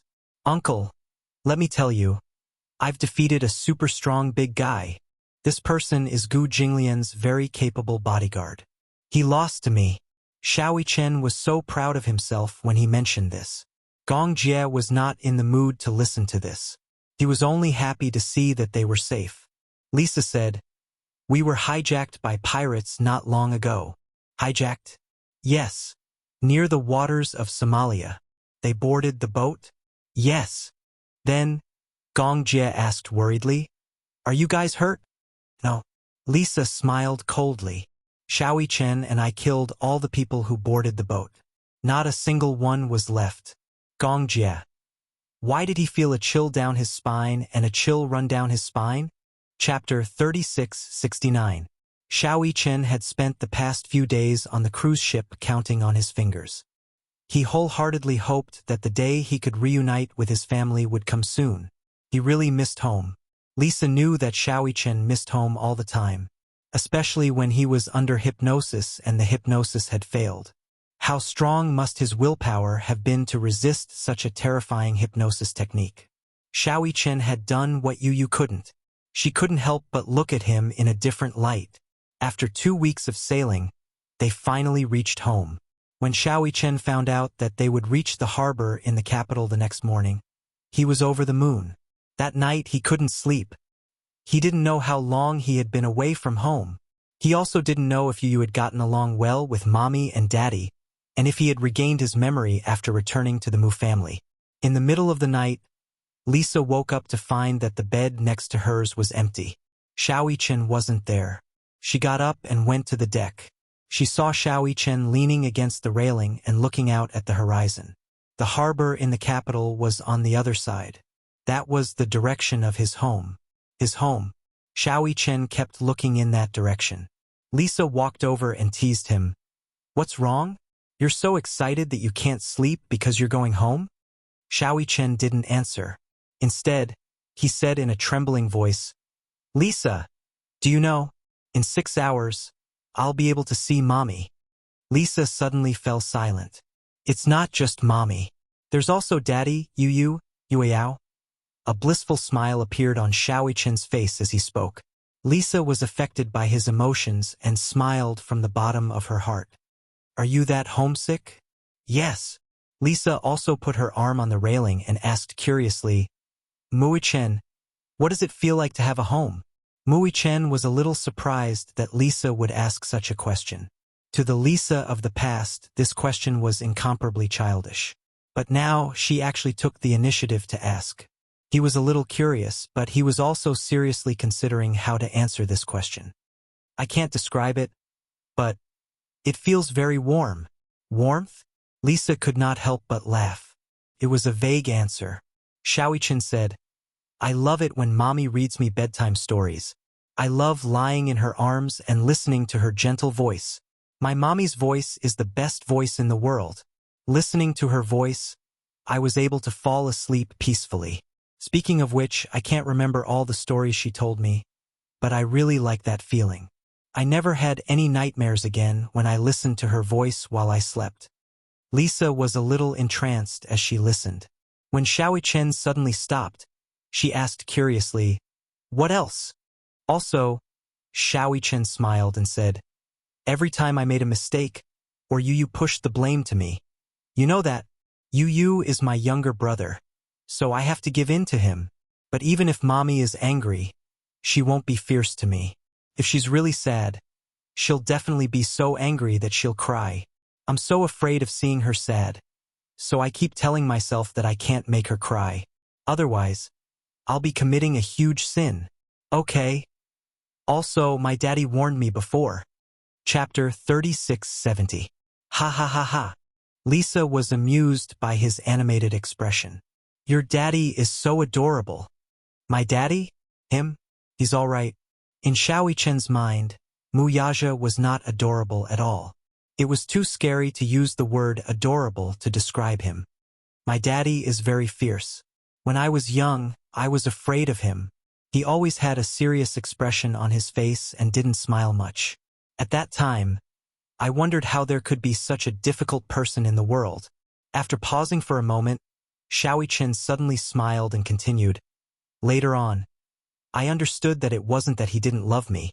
He just didn't know how to express it. After he got together with Mommy, he gradually learned how to get along with me." As Lisa listened, she gently yawned. "Lisa, to be honest, I feel that it's such a pity." "A pity?" Xiao Chen turned around and gazed deeply at her. "When you were born, there was only killing in your world. Without Daddy to hug you and Mommy to dote on you, you even missed out on your childhood. Don't you feel lonely without a childhood?" Little Chen lamented.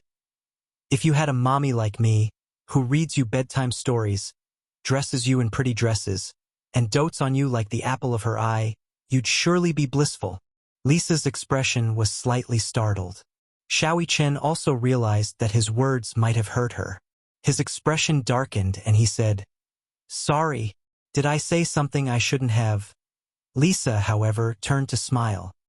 No. There was a long silence between the two children. Lisa suddenly sighed and said, "It's just that you seem to have said something wrong." Hmm?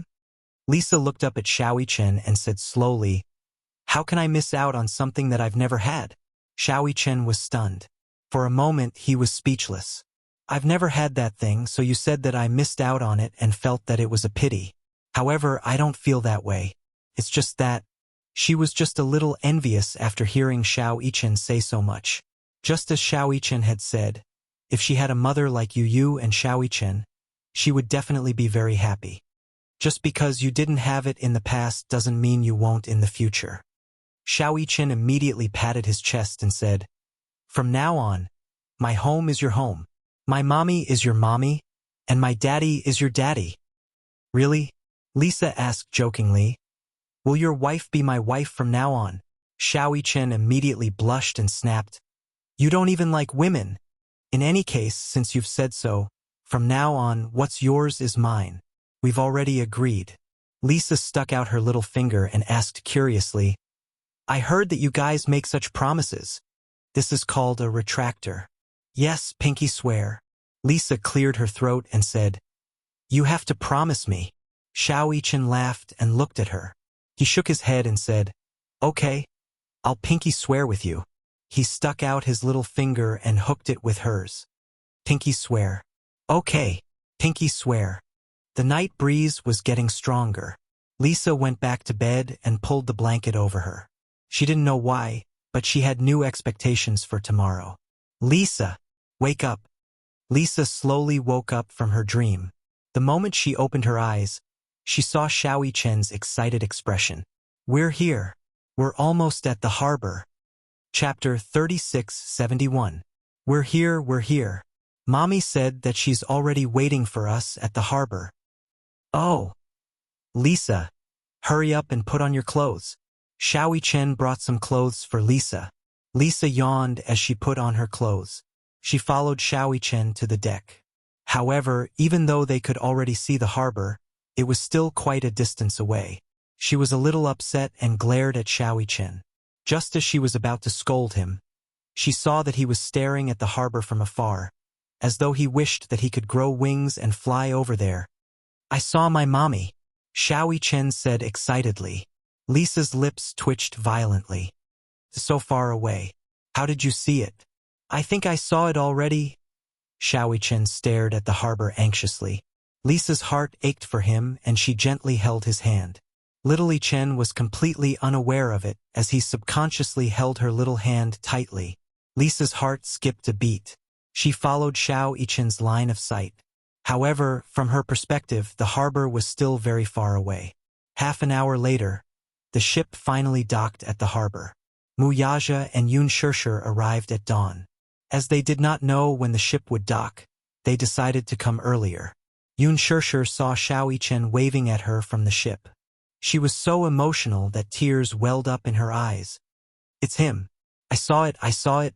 Yun Shishir was so emotional that she could not express it with words. Mu Yaja also smiled happily and hugged her shoulders. At the same time, he saw Gu Jinglian standing at the bow of the ship. The two men looked at each other, but the faint smell of gunpowder that they used to have when they met each other was gone. According to Gongjie, Xiao Chen had a fight on Gu Jinglian's ship. Gu Jinglian threatened him that if he lost, he would be thrown into the sea. He knew that Gu Jinglian was just joking, but Xiao Chen took it seriously. He really beat the guy up, but he beat him up badly. When he heard that, he was immediately overjoyed, as expected of his son. After learning about this, he felt an inexplicable sense of accomplishment. This made him feel even prouder than if he had won a project worth hundreds of millions. They had not contacted each other for so many days. Although he did not say anything, he was still thinking about Xiao Chen. When she found out that he was coming back today, she didn't sleep at all and rushed over early in the morning. When Xiao Chen saw Mu Yaja and Yun Shishir, he immediately pulled Lisa aside and said, "Do you see that man in black? The very tall one. He's my daddy." The one in the camel coat next to her is my mommy. How was it? Beautiful, right? Isn't she pretty? She has a good temperament, right? Lisa nodded, but in her heart, she thought, why don't I see you praising your daddy for being handsome? You're too biased. Why don't I see you and Yueyao? Xiao Chen could not help but feel a little disappointed that he did not see the two little guys. The escalator was already set up. Xiao Chen immediately pulled Lisa and rushed over. When they were about 3 steps away from the ground, Xiao Chen could not wait to pounce on Yun Shishir. He was not light anymore. He fell into Yun Shishir's arms. If it weren't for Mu Yaja's steady support, he would have fallen to the ground. Mu Yaja was a little speechless. This lad pounced on Yun Shishir at the first opportunity and completely ignored him. His daddy, at the side. Mommy, I'm going home. Chapter 3672. Daddy. The way she called him daddy completely dispelled the displeasure of being ignored. Mu Yaja smiled. Okay. I'm going home. I'm going home. Xiao Chen was so emotional that tears welled up in his eyes. When Yun Shishir saw this, she couldn't help but be moved as well. Tears rolled down her cheeks. It's good to be home. It's good to be home. Mommy missed you so much. Yun Shishir hugged Xiao Chen affectionately. On the other hand, Xiao Chen hugged Yun Shishir tightly and refused to let go. Mu Yaja hugged Yun Shishir and the 3 of them hugged each other tightly. This heartwarming scene made Lisa, who was standing at the side, feel emotional. The family was reunited. She was genuinely happy for Xiao Chen. How wonderful! Xiao Chen suddenly thought of something. He gently shook off Yun Shishir's arm and turned his head to look to the side. He saw Lisa standing uneasily behind him. People were coming and going, but she was all alone, watching them silently. Lisa, come here. He waved at her. Lisa was a little hesitant. She didn't know what to do. Good girl, come here. Under Xiao Chen's encouragement, Lisa finally took a step forward. She had the courage to take the first step. She slowly walked in front of Xiao Chen and stood in front of Mu Yaja and Yun Shishir, but she was still a little uneasy. Let me introduce you. Xiao Chen turned to look at Mu Yaja and Yun Shishir and introduced her to them. This is Lisa. She was the one who protected me when I left Ashland Island. She is also Yu Yu's personal bodyguard. Mu Yaja and Yun Shishir looked at Lisa and smiled. Hello. Thank you, Lisa. Yun Shishir hugged her gently. Thank you for bringing Xiao Chen back. Lisa's body stiffened when she was hugged. When Yun Shishir released her, she took half a step back uneasily and explained softly. Actually, it's nothing. Mommy, can I discuss something with you? Xiao Chen looked at Yun Shishir seriously and said in a negotiating tone, in the future, let's make Lisa our family, okay? She doesn't have a daddy or a mommy. She's been an orphan since she was young. I want to give her a home. I want her to be like Yueyao with a daddy and a mommy. Yun Shishir was a little stunned when she heard this. She did not expect Xiao Chen to make such a request. However, her slight hesitation caused Lisa to misunderstand. She had thought that Yun Shishir was a little unwilling. After all, it was indeed difficult for her to acknowledge an unrelated girl as her daughter for no good reason, right? She did not like to make things difficult for others. She immediately pulled Xiao Chen over and muttered, Mu Chen, are you serious? I was just joking with you last night. I wasn't joking. Mu Chen said seriously, didn't we agree on this? My home is your home. Lisa, you have a home in the future too. Yes. Yun Shishir immediately said, Lisa, just like Xiao Chen said, stay. Huh? But Lisa was obviously a little embarrassed. Yun Shishir smiled and said, why? You don't want to? Lisa hurriedly shook her head. It wasn't that she didn't want to. She was so nervous that her fingers were trembling. Lisa looked at Xiao Chen, then at Mu Yaja and Yun Shishir. She asked tentatively, Can I? Were they really willing? Actually, she also wanted to have a home. It was just that she did not want to force herself. Chapter 3673. Mu Chen suddenly held her hand, followed by Yun Shishir's, and gently placed Lisa's hand on Yun Shirshir's. Lisa, from now on, my home is your home, okay? Xiao Chen smiled. Yun Shirshir glanced at Muyaja and then at Lisa before gently holding her hand. Lisa's heart trembled. This woman's hand was very warm. She could not help but be greedy for such warmth. It was just that. Yun Shirshir's heart ached a little as she held her little hand. Lisa's hand was a little rough. Her palm was full of calluses from training. Especially on the palm of his left hand, there was a scar caused by a dagger. It was very rough. Yun Shirshir's heart ached for her. She had heard Gong Jie mention some things about Lisa. Such a young girl was actually the world's top assassin. What kind of cruel training did he have to go through to be able to develop such skills? She put herself in Yun Shirshir's shoes. If Yueyao had suffered so much, Yun Shirshir's heart would definitely ache. Moreover, this girl had once protected Yu with her life. Now, she had brought Xiao Yichen back to her side safe and sound. Yun Shirshir was so grateful that she could not repay her kindness. Lisa, stay. Okay? We're very willing to accept you as our family. Yun Shirshir expressed her stance. This was also Mu Yaja's stance. Lisa hesitated for a long time before finally nodding. She looked seriously into Yun Shirshir's eyes and smiled knowingly. Okay. Xiao Yichen excitedly hugged her when he heard this. Lisa's face turned red from embarrassment, but she did not push him away. Instead, she squinted her eyes and smiled. Mu Yichen. Yun Tianyou's voice suddenly came from behind. Mu Yichen looked in the direction of the voice in shock and saw Yu walking toward him with Yueyao in his arms. Seeing Yu again, although he did not have the familiar warm smile, he did not have the cold expression he had when he saw him on Ashland Island. Mu Yichen and Lisa were a little stunned. Has he regained his memory? She asked Yun Shirshir in a low voice. Yun Shirshir shook her head dejectedly and said, I believe that he'll recover sooner or later. Even if he did not, it did not matter. Yu was still Yu. No matter what he had become, he would still be her Yu. Yu was still unsmiling even when he walked up to Mu Yichen. Mu Yichen did not expect Yu to come and fetch him. 2. He walked up to Yu. Yueyao, who was in his arms, saw Mu Yichen and was all smiles. She extended her arms toward him. Xiao Yichen immediately took the boy from Yu's arms. Yueyao, big brother is home. Xiao Yichen hugged Yueyao lovingly. Even his voice was faintly trembling. He squeezed Yueyao's little hand and asked gently, Yueyao, big brother isn't home. Did you miss big brother? Yueyao opened her little mouth and pouted. Yes. Xiao Yichen was even more elated when he heard this. Yueyao tilted her head and asked, Did big brother bring anything delicious back? She had just grown out her teeth, so her speech was still a little slurred. Her voice was tender and childish.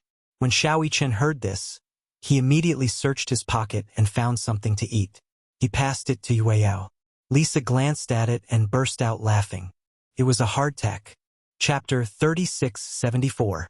Yueyao stared at the compressed biscuit, not knowing what it was. Xiao Yichen took it with one hand and tore open the packaging with his mouth. Then he passed the biscuit to her. Yueyao was craving it.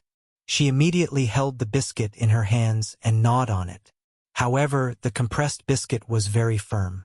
Her teeth had just grown out and were very tender. She couldn't bite it no matter how hard she tried, but her saliva got all over her hand. Yueyao gnawed on the biscuit pitifully. It was obvious that she was having a hard time. This made Mu Yaja and Yun Shirshir laugh. That's great. Just treat it as grinding teeth. Yun Shirshir said. Mu Yichen laughed. However, Yu suddenly said, Mu Yichen. He turned his head and met Yu's eyes. Yu suddenly smiled. Welcome home. Welcome home. Xiao Yichen was stunned. He really didn't expect Yu to say such warm words when she had lost her memory. He seemed to recall the hypnotic dream again. In the dream, he stood outside the villa and looked fervently at the happy scene of the family of 4 in the villa. The door of the villa suddenly opened. Daddy, Mommy, and Yu stood at the door with Yueyao in his arms. They smiled at him. He had been firm from the beginning. Even if the whole world betrayed him, Be it daddy, mommy, Yu or Yueyao, that family would always be his family. They would never betray him. Xiao Chen reached out his left arm and hugged Yu's shoulder. His eyes couldn't help but moisten. Xiao Chen smiled with tears in his eyes. Brother is home. Yu smiled quietly. Regardless of whether her memory had recovered, Yu had truly accepted him from the bottom of her heart.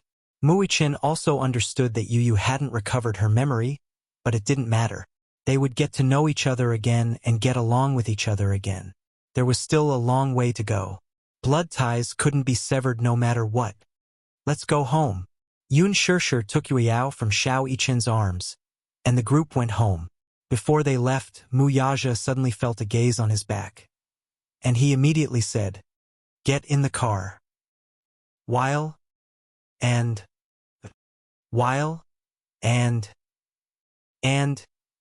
you and Mu Yaja slowly turned around and saw Gu Jinglian standing at the bow of the boat, looking down at him.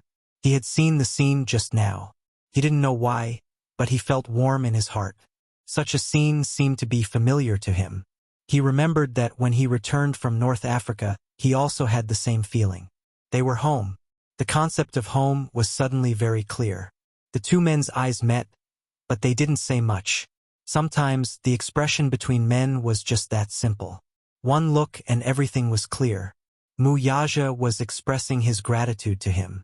However, although Gu Jinglian looked disdainful on the surface, his arrogant personality hid a gentle heart. If it had been in the past, he would have chosen to ignore the distress signal from the yacht. However, his experience in North Africa made him have a new understanding of life. He didn't expect that he would accidentally save the two children, Muichen and Lisa. In that case, he had done Mu Yaja a huge favor. Chapter 3675. When it came to the Mu and Gu families, Mu Yaja and Gu Jinglian's names were intimidating. The two emperor-like men in the capital could be said to be on par with each other. Perhaps it was the appreciation between the strong. Even though there were some grudges between the previous generation, they still maintained the etiquette of not interfering with each other's business in their generation. Now, it could be said that because of this matter, the Mu and Gu families had made peace. As Gu Jinglian walked down the escalator, Mu Yaja walked up to him and spoke first. "I heard that young Master Gu's wedding is imminent?" Earlier on, Gu Jinglian had heard that he was planning a wedding. Actually, Gu Jinglian and Chu Ho did not care much about the wedding. However, Uncle Fu and Xiao Bao had been egging them on, and Lin Shi had also added fuel to the fire. They had always wanted to hold a wedding. Gu Jinglian thought about it. After all, the Gu family had not had such a lively event for many years. Hence, he agreed to it. Although Gu Jinglian had previously expressed his disdain for the wedding, when it was time to actually hold it, he still personally prepared for it, even though he did not say anything.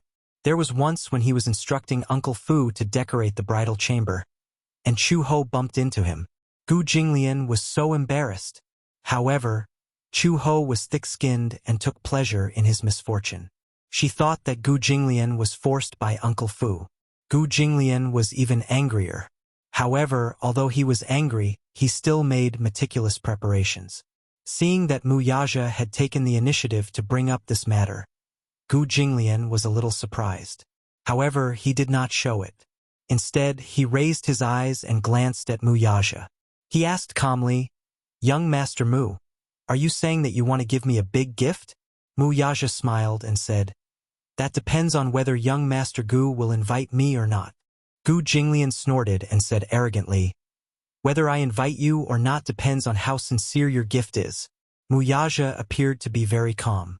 "There is definitely sincerity. No matter what, you can't break the etiquette."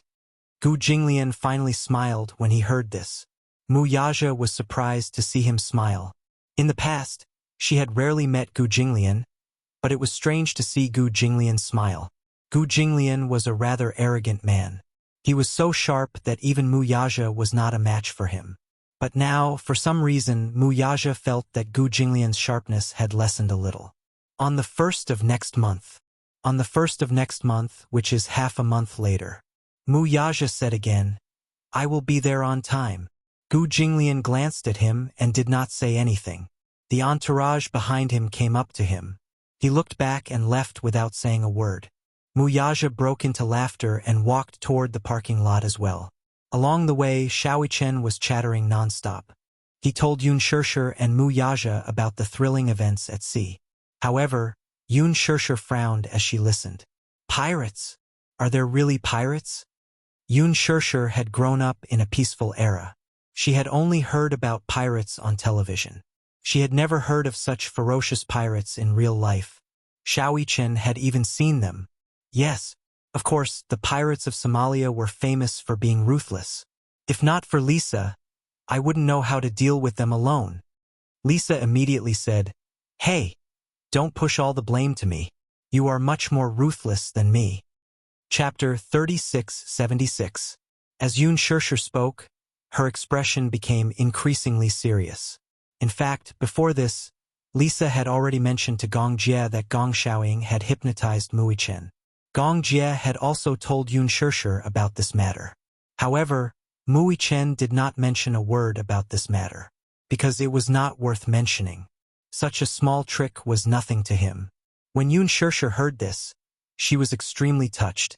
Yu had been hypnotized, but Xiaoyichen had not been affected. She had not expected that Xiaoyichen, who had seemed the most unreliable in the past, would have such strong conviction at such a critical moment. However, she did not take the initiative to ask about this matter. This was a grudge between her and Gong Xiaoying. She would resolve it. Now that Xiaoyichen had returned home safe and sound, it was already a blessing in disguise. Gong Xiaoying. Initially, her hatred for her father was only because of her mother. Her mother had longed for him for so long. She had waited for him for so long. But this man had never appeared in her life. However, now, her hatred for him had become more and more unforgettable. He had actually treated Yu and Muichen this way. This was something that she could not forgive no matter what. He was too selfish. In order to keep Yu by his side and use him to fulfill his own ambitions, he had actually sealed his memories. Now, he even had thoughts of Xiaoyichen. How cruel was Gong Xiaoying? She put herself in his shoes. Could it be that he did not understand the pain of being forgotten by his family? Along the way, Yun Shirshir was extremely silent. Mu Yaja understood the pain and hatred in her heart. He gently placed his hand on the back of her hand and said gently, "Sometimes, the more you avoid certain things and the more you are unwilling to face them, the more it will never be resolved." Yun Shirshir understood what he meant. "I understand. It's time to end things with that person." Mu Yaja continued, "This matter is between you and him. I have no right to intervene. However, no matter what decision you make, I will always stand by your side." When Yun Shirshir heard this, she was a little touched. His words were more than enough for her to hear. Yun Shirshir said solemnly, "I will weigh the pros and cons." She decided to make a clean break with Gong Xiaoying. She would never acknowledge this father of hers. At the same time, she wanted to make a declaration to him. No matter what, don't touch her family. Otherwise, no matter how weak she was, she would never let her off. Originally, with the passage of time, she did not intend to fuss over the past grudges and grievances. That was a grudge between his mother and him, and she had no right to intervene. However, now that this matter involved Yu and Xiaoyichen, it had crossed her bottom line. When they reached home, Mu Yaja carried Muichen into the bathroom and gave him a bath. Since they had been at sea, Muichen did not realize that his body was full of the fishy smell. He rubbed the body wash a few times before the smell subsided. When Gong Jie saw that Muichen was back, he was completely relieved. Yun Shirshir asked him, "Did that person contact you?" "No." Gong Jie knew that when Yun Shirshir said, "that person," she was referring to Gong Xiaoying. Yun Shirshir said hatefully, "He is so heartless. This time I have decided to end things completely with him." Gong Jie was stunned, but he was not surprised. "Perhaps this decision will put you in a difficult position." "No." Chapter 3677. When Xiaoyichen came out of the shower, he felt as if he had shed a layer of skin. Mu Yaja had bathed him, but it was as if he was washing clothes. He wanted to roll him into a ball and rub him on the washboard. He felt as if his bones were about to fall apart. When Xiao Chen came out of the bathroom, he did not see Lisa and Yu. He walked around the rooms suspiciously. When he passed by the balcony, he suddenly saw two figures in the backyard. He narrowed his eyes and walked over to the door. He saw Lisa and Yu with their backs to him. They seemed to be talking about something. Lisa, after being in Hurricane for so long, you're the person I trust the most. Yu turned around expressionlessly. He sized up Lisa and asked in a low voice, "Is Gong Xiaoying lying to me?" When Xiao Chen saw this, he held his breath nervously. He did not know how Lisa should answer. Lisa was a member of Hurricane. Would she betray Gong Xiaoying? Just when Xiao Chen was feeling uneasy, Lisa smiled and said calmly, "Gong Xiaoying is indeed lying to you. Why would he lie to me? There are two reasons." "Two reasons?" Yu frowned and said suspiciously, "Tell me. First, you're his grandson. You're his family. Naturally, he wants to keep you by his side. Second, you have extraordinary talents. He wants to make use of you to complete the Deva I project." When Yu heard this, he could not help but fall silent. He was a little sad. He did not expect that the man he trusted so much would make use of him like this. "I lost a lot of my memories." The boy sucked in a deep breath of cold air. "Do you know why I lost my memories, though?" "Because—" Lisa hesitated for a moment and immediately said, "Alice hypnotized you." "Hypnosis?" Yu was a little suspicious. Xiao Chen was also hypnotized, but you said that the hypnosis failed. Why did his hypnosis fail but mine did? Lisa frowned and hesitated. "Because you're different from him." "What do you mean?" Yu was a little unhappy. "Are you saying that my beliefs and willpower are not as strong as his?" "Because you have two." These words stunned Yu. He didn't quite understand what Lisa was trying to say. "What do you mean I have two?" Lisa explained. "Alice said that you have two personalities, one full of sunshine, the other full of darkness. As for hypnotism, it made use of this point to use the second personality to kill the first personality." At that time, Alice was also very surprised. This was because, generally speaking, for people with dual personalities, the second personality would never be able to replace the first personality. However, your first personality had really disappeared from your body. Your first personality was the Yu that everyone was familiar with. After your first personality disappeared, all the memories of your first personality were sealed up. Yu listened, but he didn't quite understand. He didn't know that he had two personalities. He also didn't know what dual personalities meant. Lisa explained it to him again. Then he vaguely understood. "So, you're saying that the second personality is controlling me now?" "Yes." Yu asked tentatively, "Can I go back to how I was before?" Chapter 3678. Lisa also shook her head. Alice said that there can only be one split personality. Otherwise, there will be a day when one's mind is destroyed. There can only be one split personality between the first and second personality. If you can really go back to the past, then the current you will disappear. Yu was stunned when he heard this. The current me will disappear?" "Yes." "Then—" Yu suddenly felt suffocated. "Will all my memories of the present disappear as well? Just like how you won't be able to remember everything that happened in the past. Because in the past you had two personalities. One was very gentle and kind. The other was a destructive personality. If you want to get something, you will become cruel and unscrupulous. You will even pay any price." Yu fell silent when he heard this. He suddenly lowered his head and looked at his hands. He gently curled them into fists and then relaxed them. The feeling he got from his hands made him feel that he was still alive. However, Lisa said that if the two personalities existed at the same time, they would reject each other. Finally, one day the mind would be destroyed. However, was the current him going to give up this body to the previous Yu? He couldn't do it. Every personality was selfish. He wasn't willing to leave this body because there was a longing in his heart. Although he didn't say it and didn't express it, He really wanted to stay in this family and become a part of it. Then, Yu said dejectedly, "If I leave this body, will the previous Yu return to this body? Maybe. If he disappears, he might not be able to come back." Yu looked a little stunned.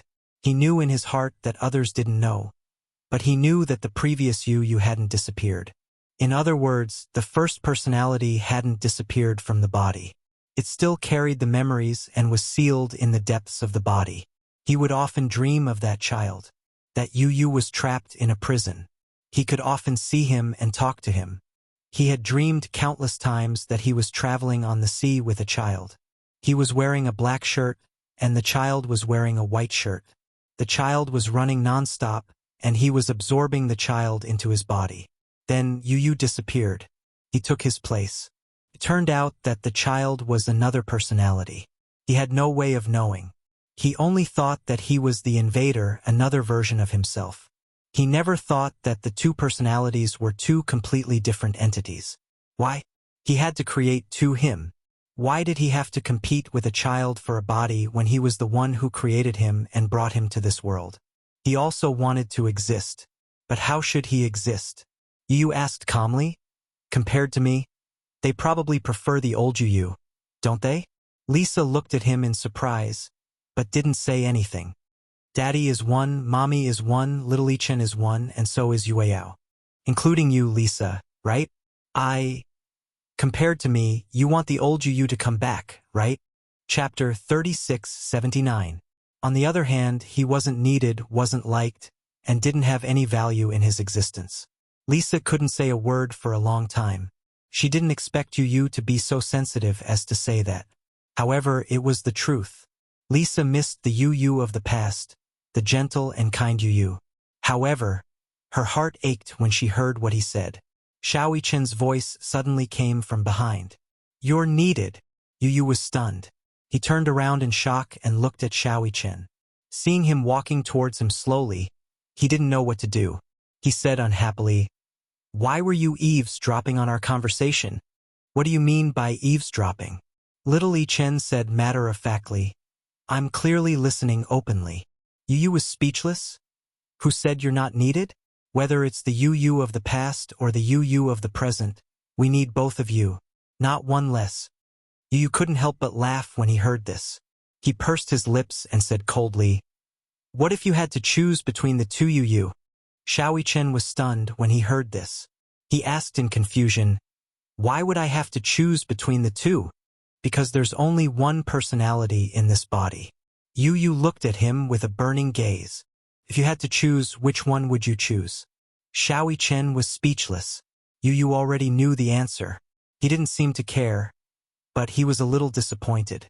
However, he still maintained his cold expression and said calmly, "Your choice is definitely not me, right?" Xiaoichen hesitated. "Is there no other choice?" "No." Yu smiled again. "Actually, you've already told me your answer." As he said this, his face became cold again and he brushed past him.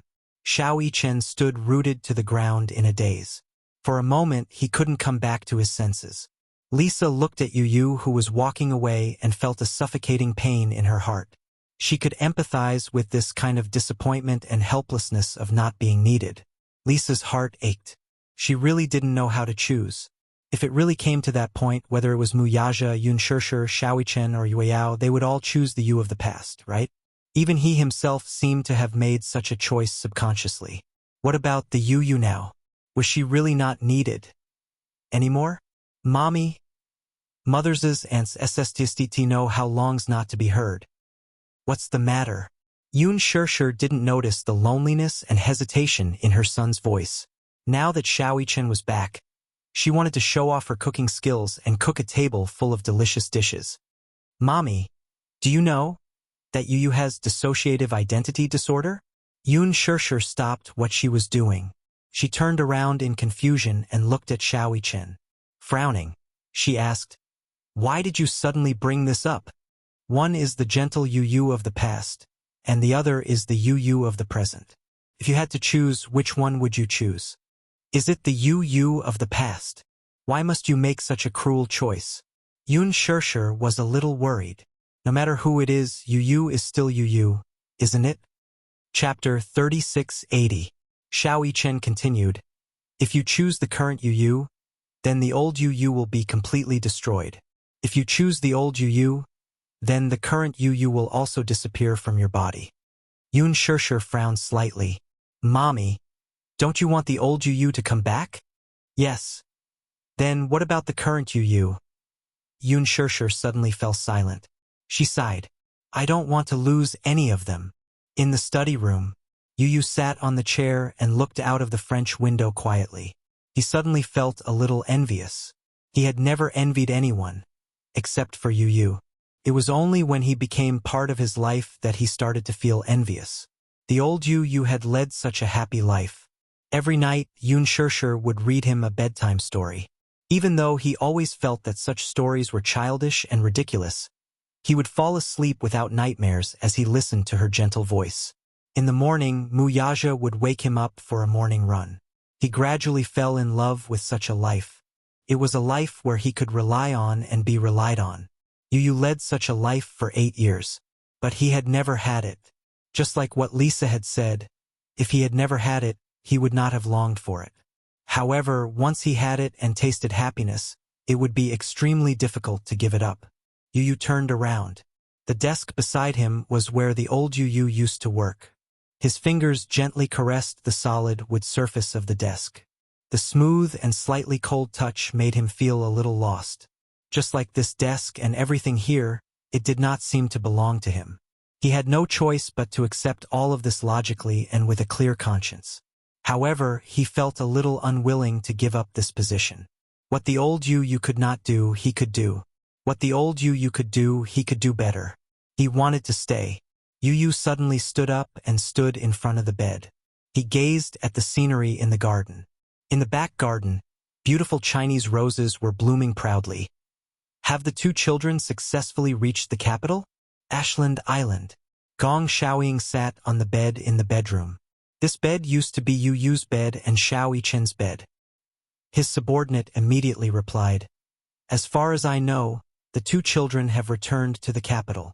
Gong Xiaoying's eyes were filled with surprise. Yu. We searched along the way and found the yacht they were on when they left.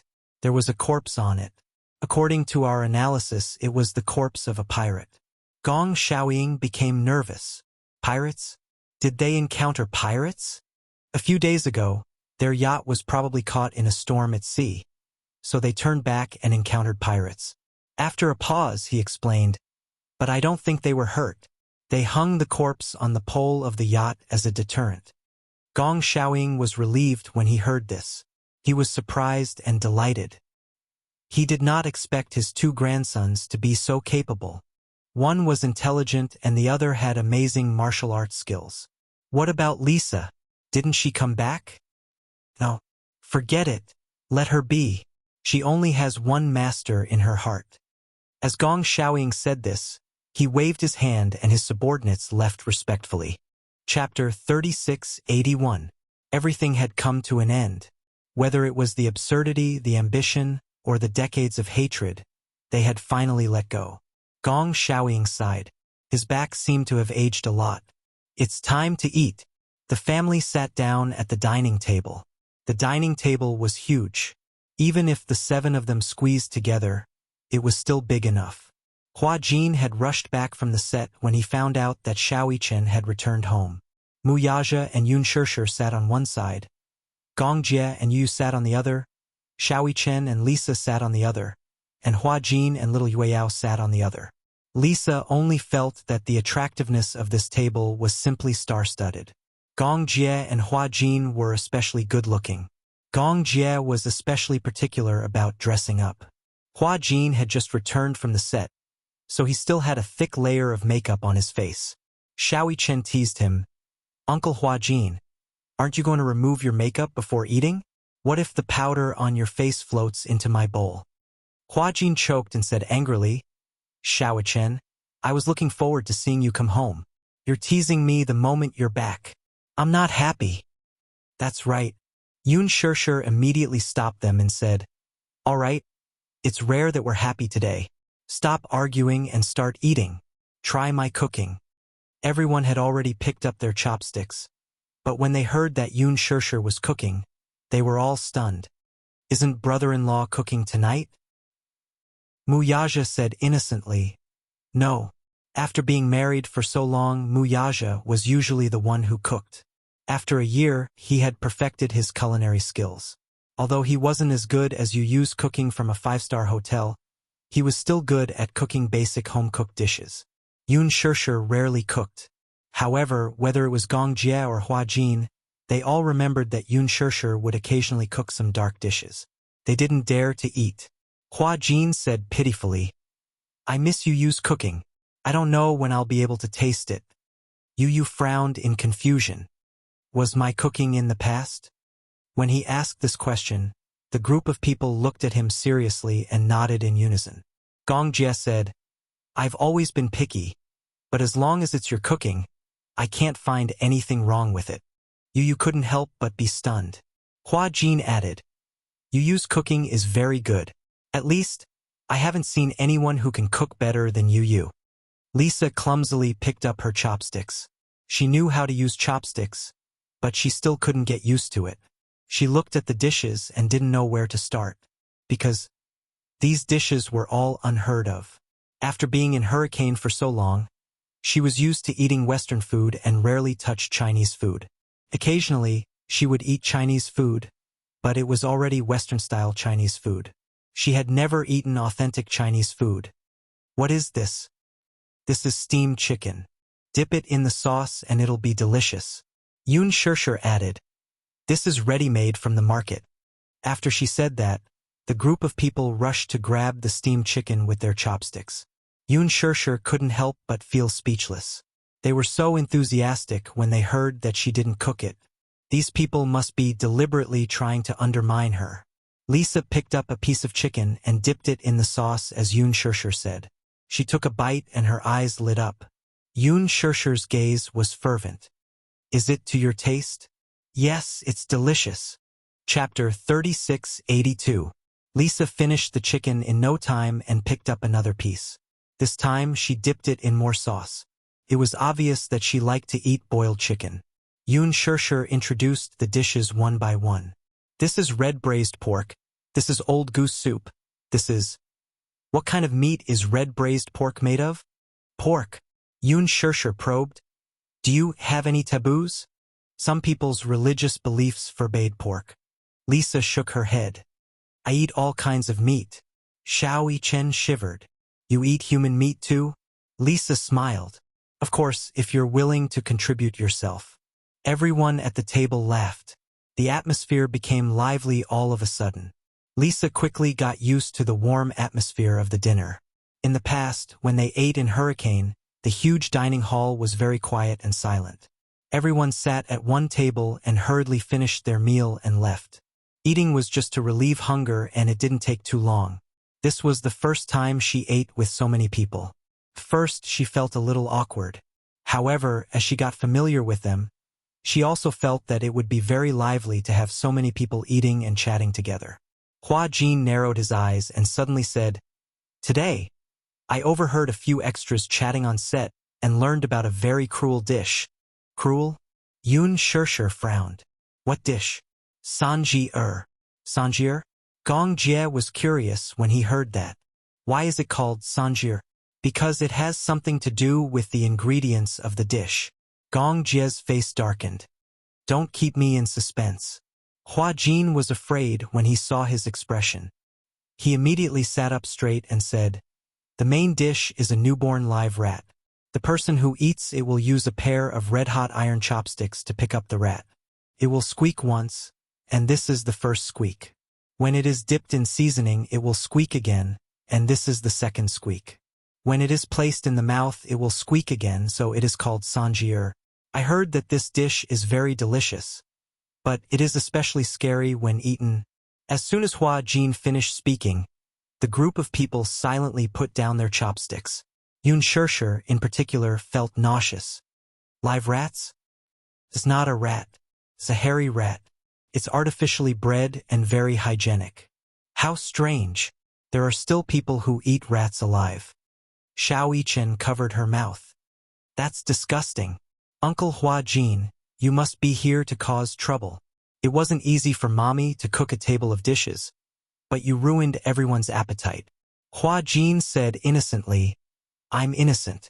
I only said it because Master Jie asked me to. Gong Jie said angrily, if you didn't mention it, would I have asked you? I won't take the blame for this. Yun Shishir warned, you're not allowed to say such disgusting things again.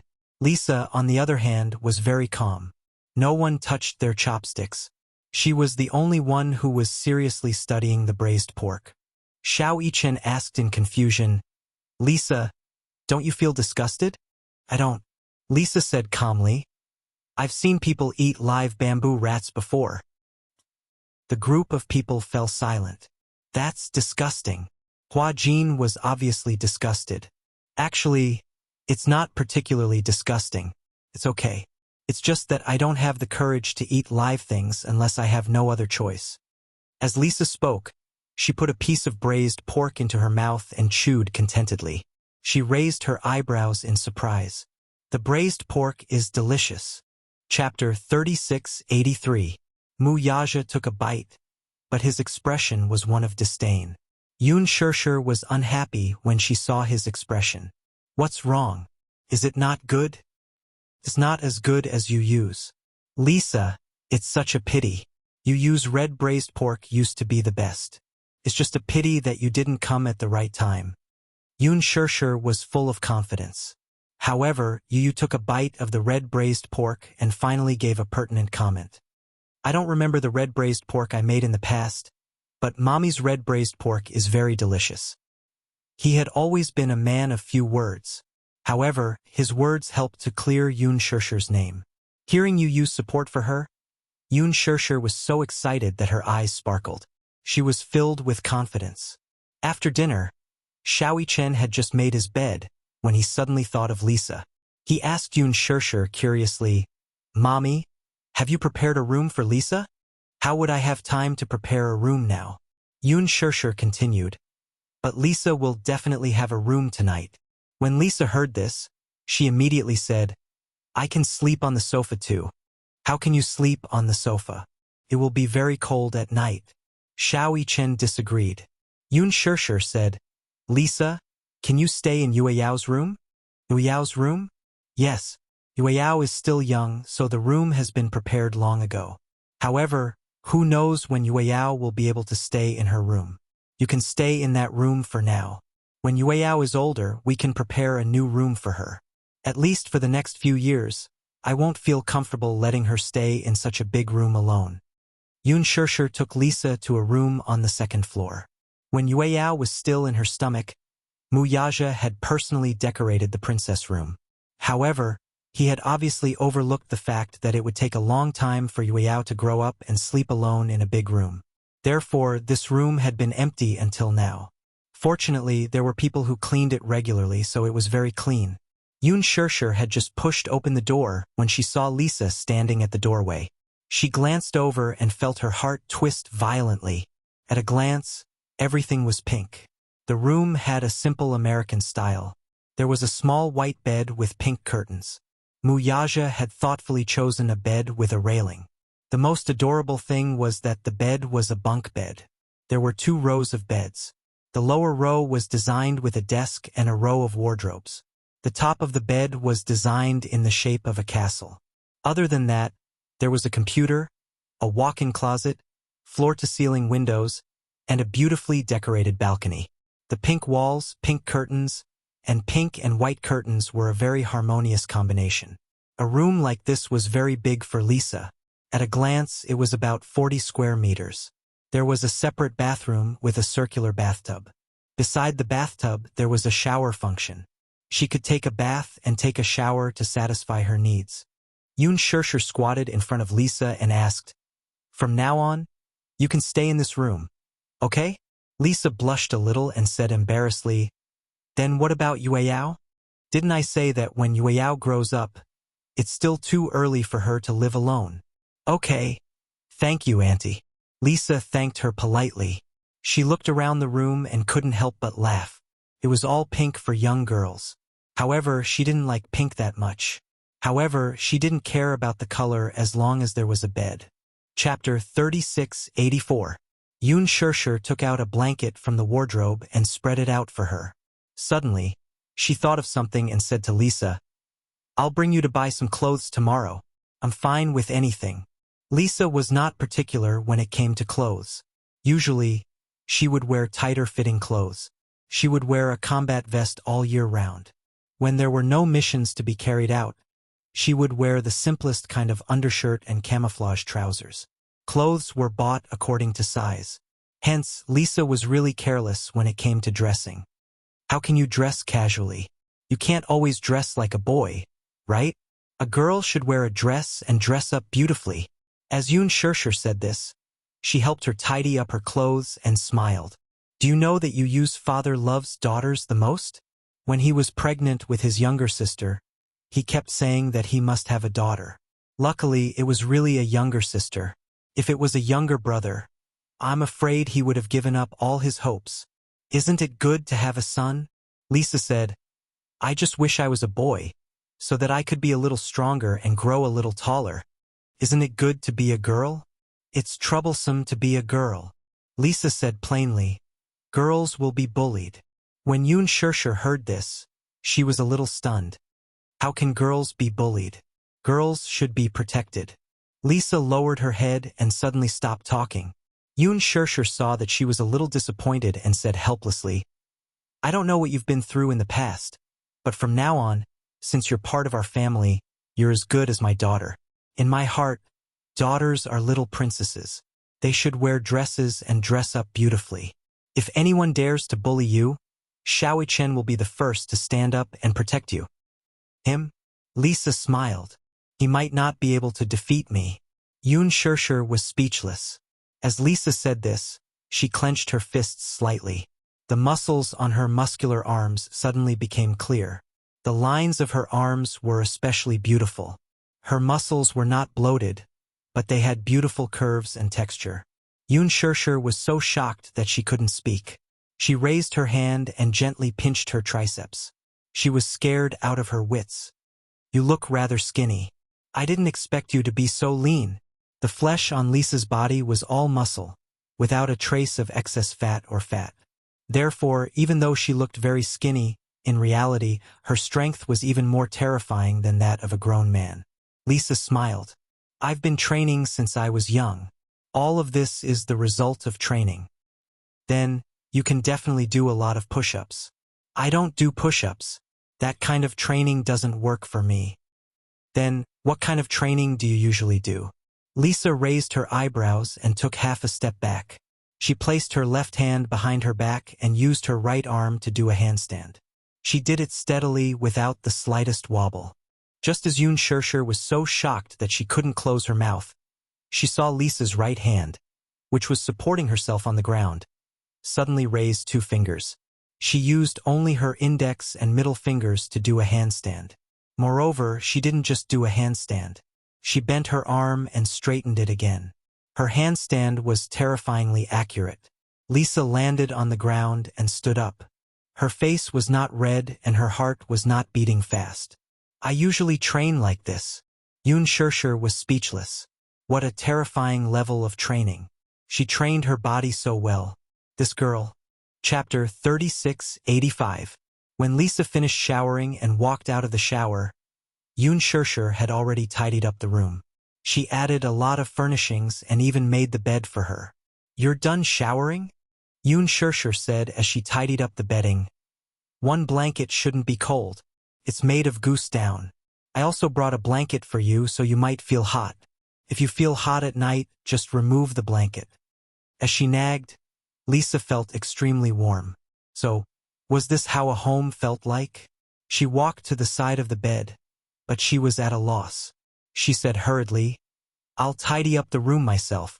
It's late. You should go to bed. Yoon Shirshir stood up and said, I've already tidied up the room. How about this? I know what I'm missing. I'll just buy it tomorrow. Lisa smiled. I don't think I'm missing anything. I'm already satisfied with a bed and a bathroom. You're so easily satisfied? Yun Shirshir brought the pajamas over. However, you might have to be more particular tonight. Wear Xiao Chen's pajamas first. Lisa glanced at the sky blue pajamas in her hands and felt a little awkward. Xiao Chen's pajamas. Don't worry. I've already washed them clean. You don't mind being particular all night, right? She didn't mind at all. It was just that. She was just a little shy. Lisa hugged the pajamas tightly and nodded. Just as she was about to change into them, Yun Shirshir immediately walked over and drew the curtains. She said angrily, Lisa, you're too bold. You didn't even draw the curtains before changing into your clothes. She blinked her eyes in confusion. Yun Shirshir found it funny too. Perhaps she was making a fuss over nothing. Lisa was still a little girl and had grown up in Hurricane. She was probably used to interacting with men. So her behavior was as straightforward as a boy's and she didn't care about the details. However, although she didn't have much meat on her, it was better to develop this habit. She was a girl after all. Just as Yun Shirshir was about to leave, she suddenly thought of something. She turned back to the room and asked tentatively, Lisa? Xiao Chen said that you like to listen to bedtime stories too. Lisa was stunned for a moment before she gently nodded. I've never heard of you, but I heard from Xiao Chen that you always read him bedtime stories. I'll read it for you, Yun Shirshir said and went to the study to find some fairy tale picture books. When she walked into the room, Lisa was lying on the bed with her eyes open, as if she was waiting for something. She sat down by the bed and flipped through a few pages. When she saw the first story, she asked, Have you heard of the Little Match Girl? No. Then let's talk about this today. The Little Match Girl. This was a classic fairy tale. It tells the sad fate of a little girl who sold matches on Christmas Eve. Because she didn't sell a single match. The little girl hadn't eaten for a day. She was cold and hungry. When she lit the first match, she saw a fragrant roast goose. When she lit the second match, she saw a beautiful Christmas tree. When she lit the third match, she saw her grandmother, whom she hadn't seen in a long time. She wanted her grandmother to stay by her side, so she lit an entire bunch of matches. Chapter 3686. Her voice seemed to have a unique magical power. The words in the book seemed to turn into a vivid dream as Yun Shirshir's gentle voice spoke. Lisa actually fell asleep peacefully with the dream realm as her pillow. Before Yun Shirshir could finish reading the ending, she saw that Lisa had fallen asleep. She looked at the story again and felt that the ending of the fairy tale was too tragic. She thought for a moment and changed the ending. As she tucked Lisa in the quilt, she said, After the last match was lit, the little girl saw her grandmother again. She tried to reach out her hand, but she didn't expect that she would grab her grandmother's hand. It was so warm. She said, Grandmother, I want to be with you. The light from the match gradually extinguished. The little girl leaned against the wall and fell asleep quietly. The next day, people found a frozen little girl curled up in the corner. Everyone pitied her, but in reality, the little girl went to heaven with her grandmother and lived happily ever after. Bam! The lights went off. Yun Shirshir placed the fairy tale at the head of the bed. She stood up gently and left the room. In the living room, Wuxia had just finished showering. When he saw her coming downstairs, he raised his eyebrows and asked, Lisa is asleep? Yeah. She's asleep. Yu and Xiao Chen are still waiting for you to read them a bedtime story.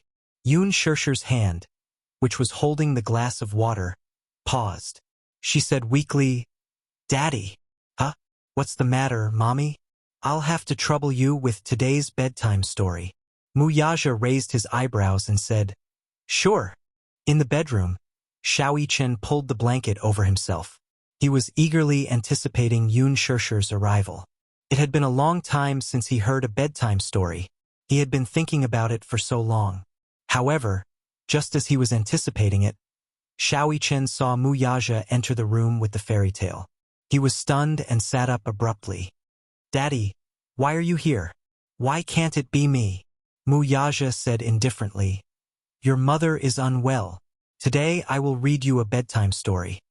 Xiao Chen said awkwardly. I don't want you to tell me. Wuxia snorted. Why? Do you dislike Daddy? Daddy, you don't know how to read stories. No matter how beautiful a fairy tale is, it sounds like a curse to you. Wuxia's voice was too deep, so much so that when he read the fairy tale, it was somewhat out of place. If you don't want to hear it, then I will. Wuxia sat on the edge of the bed and flipped open the storybook. Xiaoqian was disgusted and kicked it open. The father and son were in a mess. Yu had already fallen asleep, but she woke up when she heard the commotion. She reached out and grabbed Xiaoqian's face, rubbing it viciously. Ah, Yu, what are you doing? Be quiet. When Yun Shirshir passed by the room, she heard the commotion. Curious, she pushed open the door slightly and took a peek. She saw the father and son throwing pillows at each other and arguing fiercely.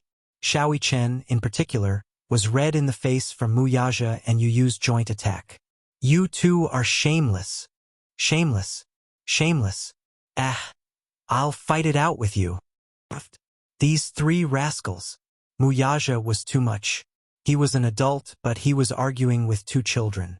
Chapter 3687. The next day, Yun Shirshir brought the three kids to the mall. Besides buying some daily necessities, she also brought Lisa to buy some clothes. When Lisa arrived, she didn't have any clothes on. Now she was wearing Xiaoqian's clothes. According to the measurements, Xiaoqian's clothes fit her perfectly. Her clothes were too big and Yu's clothes were too small. Yun Shirshir bought a lot of princess dresses for Yueyao. Wuxia had also bought some for her, but they were still too small for Lisa. Lisa was very tall and was almost as tall as Xiaoqian. It was Lisa's first time shopping in a mall. There was a dazzling array of counters and all kinds of dresses and clothes. It was a dazzling sight. Xiaoqian suddenly stopped in front of a children's clothing store. Mommy, this is the store. Yun Shirshir and Lisa stopped to take a look. Lisa's face turned red. Why are they all dresses? They look quite nice. They do look nice, but they don't suit me. Lisa had never worn a dress before, so she was a little conflicted about it. Yun Shirshir grabbed Lisa's hand and pulled her into the store. Try it on. Before Lisa could say anything, Yun Shirshir dragged her into the store. Yu and Xiaoqian followed closely behind. Xiaoqian was especially enthusiastic about choosing clothes for Lisa. This one is good. And this one. Mommy, look. Lisa stood in the fitting room uneasily. Suddenly, there was a knock on the door. She asked, "Who is it?" "It's me." It was Yu's voice. Lisa opened the door and saw Yu holding a dress in his hand. He handed it to her. Try it on. This is... I picked it out. Lisa's face turned even redder, but she didn't reject him. She took the dress from him and locked the door. After changing into the dress, she didn't dare to open the door and walk out. She kept tugging at the hem of the dress because she felt that it was too low. She felt a little awkward. She felt uncomfortable walking in the dress. Outside the door, Yun Shirshir asked, "Lisa, are you done changing?" "Yes." "Then come out." Hearing her say so, Lisa could only brace herself to open the door and walk out. However, just as she stepped out, she vaguely heard a few gasps, and for a moment her scalp went numb. "This dress doesn't suit me." Eyes. Yu, on the other hand, but she didn't look surprised. Yu, on the other hand, sat. "You! What happened? You look really good in this dress." Lisa was tall and slim, so it suited her to wear a dress that reached her knees. It made her look classy. The dress was simple, but it was beautiful. It was a white blouse and aqua blue spaghetti strap skirt. The design was perfect. There weren't any extra embellishments, but it made her look gentle and beautiful. Xiaoqian walked around her in a circle. He couldn't hide the surprise in his eyes. "Lisa, I didn't expect you to look so good in a dress." Lisa said, "Yu picked it out. I feel that it's too short." Yu picked it out. Chapter 3688. Yun Shirshir immediately said, Hey, I picked two of them. Mommy's choices are the same as mine. Lisa, try them on." Yun Shirshir was speechless. She sized up Lisa and then Xiaoqian. She felt that there was something fishy going on between the two of them. Xiao Chen seemed to be very passionate about Lisa. Could it be? Was this the boys' first awakening of love? It seemed like there was something going on between them. Lisa carried the dress into the fitting room. After a while, she changed into a new dress. She opened the door and walked out. Her expression was not as unnatural as before. It was as if she had gotten used to wearing dresses. However, she still felt a little uncomfortable. The dress that Xiao Chen had picked was brighter. It was made of organza and had pink embellishments. There was a circle of organza roses at the hem of the dress, making it look as if it had been born from a sea of flowers. There were no other embellishments. Lisa looked like a little princess in the dress. What do you think? Xiao Chen looked at Yun Shirshir expectantly. I picked this dress. Does it look good? Yun Shirshir nodded. It looks good. Lisa is a clothes hanger. She looks good in everything. Yu said indifferently, it's too gaudy. It doesn't look as good as the one I picked. Little Chen did not buy it when he heard that. What do you mean by gaudy? That's how girls should dress. If Lisa wears it, she'll look like a little princess. Won't she look beautiful? I don't think so. It doesn't look as good as the one just now. Narcissist. Anyway, Lisa looks good in everything. Lisa's lips twitched when she heard this. She felt like laughing. The two of them could even bicker over the dress selection. She really had to hand it to them. Why don't you try the one I picked? Yun Shirshir smiled. I picked the dress that came in a set. All right. Lisa entered the fitting room again. Not long after, she changed her clothes and came out again. Even Yu's gaze couldn't help but change.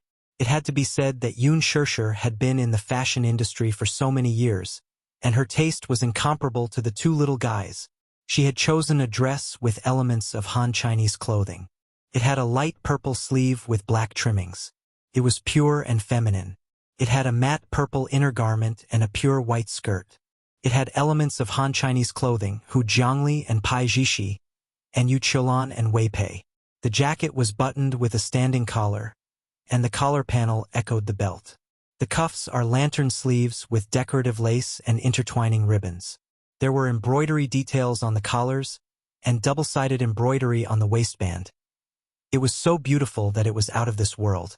Even Yu, who was used to having a discerning eye, felt that the dress, which had elements of traditional Chinese clothing, was perfect on her. Very beautiful. Xiao Chen was also mesmerized. He felt that Lisa was so beautiful that she seemed to be glowing as she stood there. So beautiful. The shop assistant couldn't help but praise. Your daughter looks so good in this dress. Yeah. She's prettier than children's clothing models. With so many people looking at her, Lisa felt increasingly uncomfortable. She held the corner of her dress and lowered her head, not daring to look up. Lisa, take a look around, Xiao Chen said. Lisa held the corner of her dress and didn't move at all. Don't make things difficult for her. Lisa isn't used to wearing dresses anyway. Not used to wearing dresses. The shop assistant was a little surprised.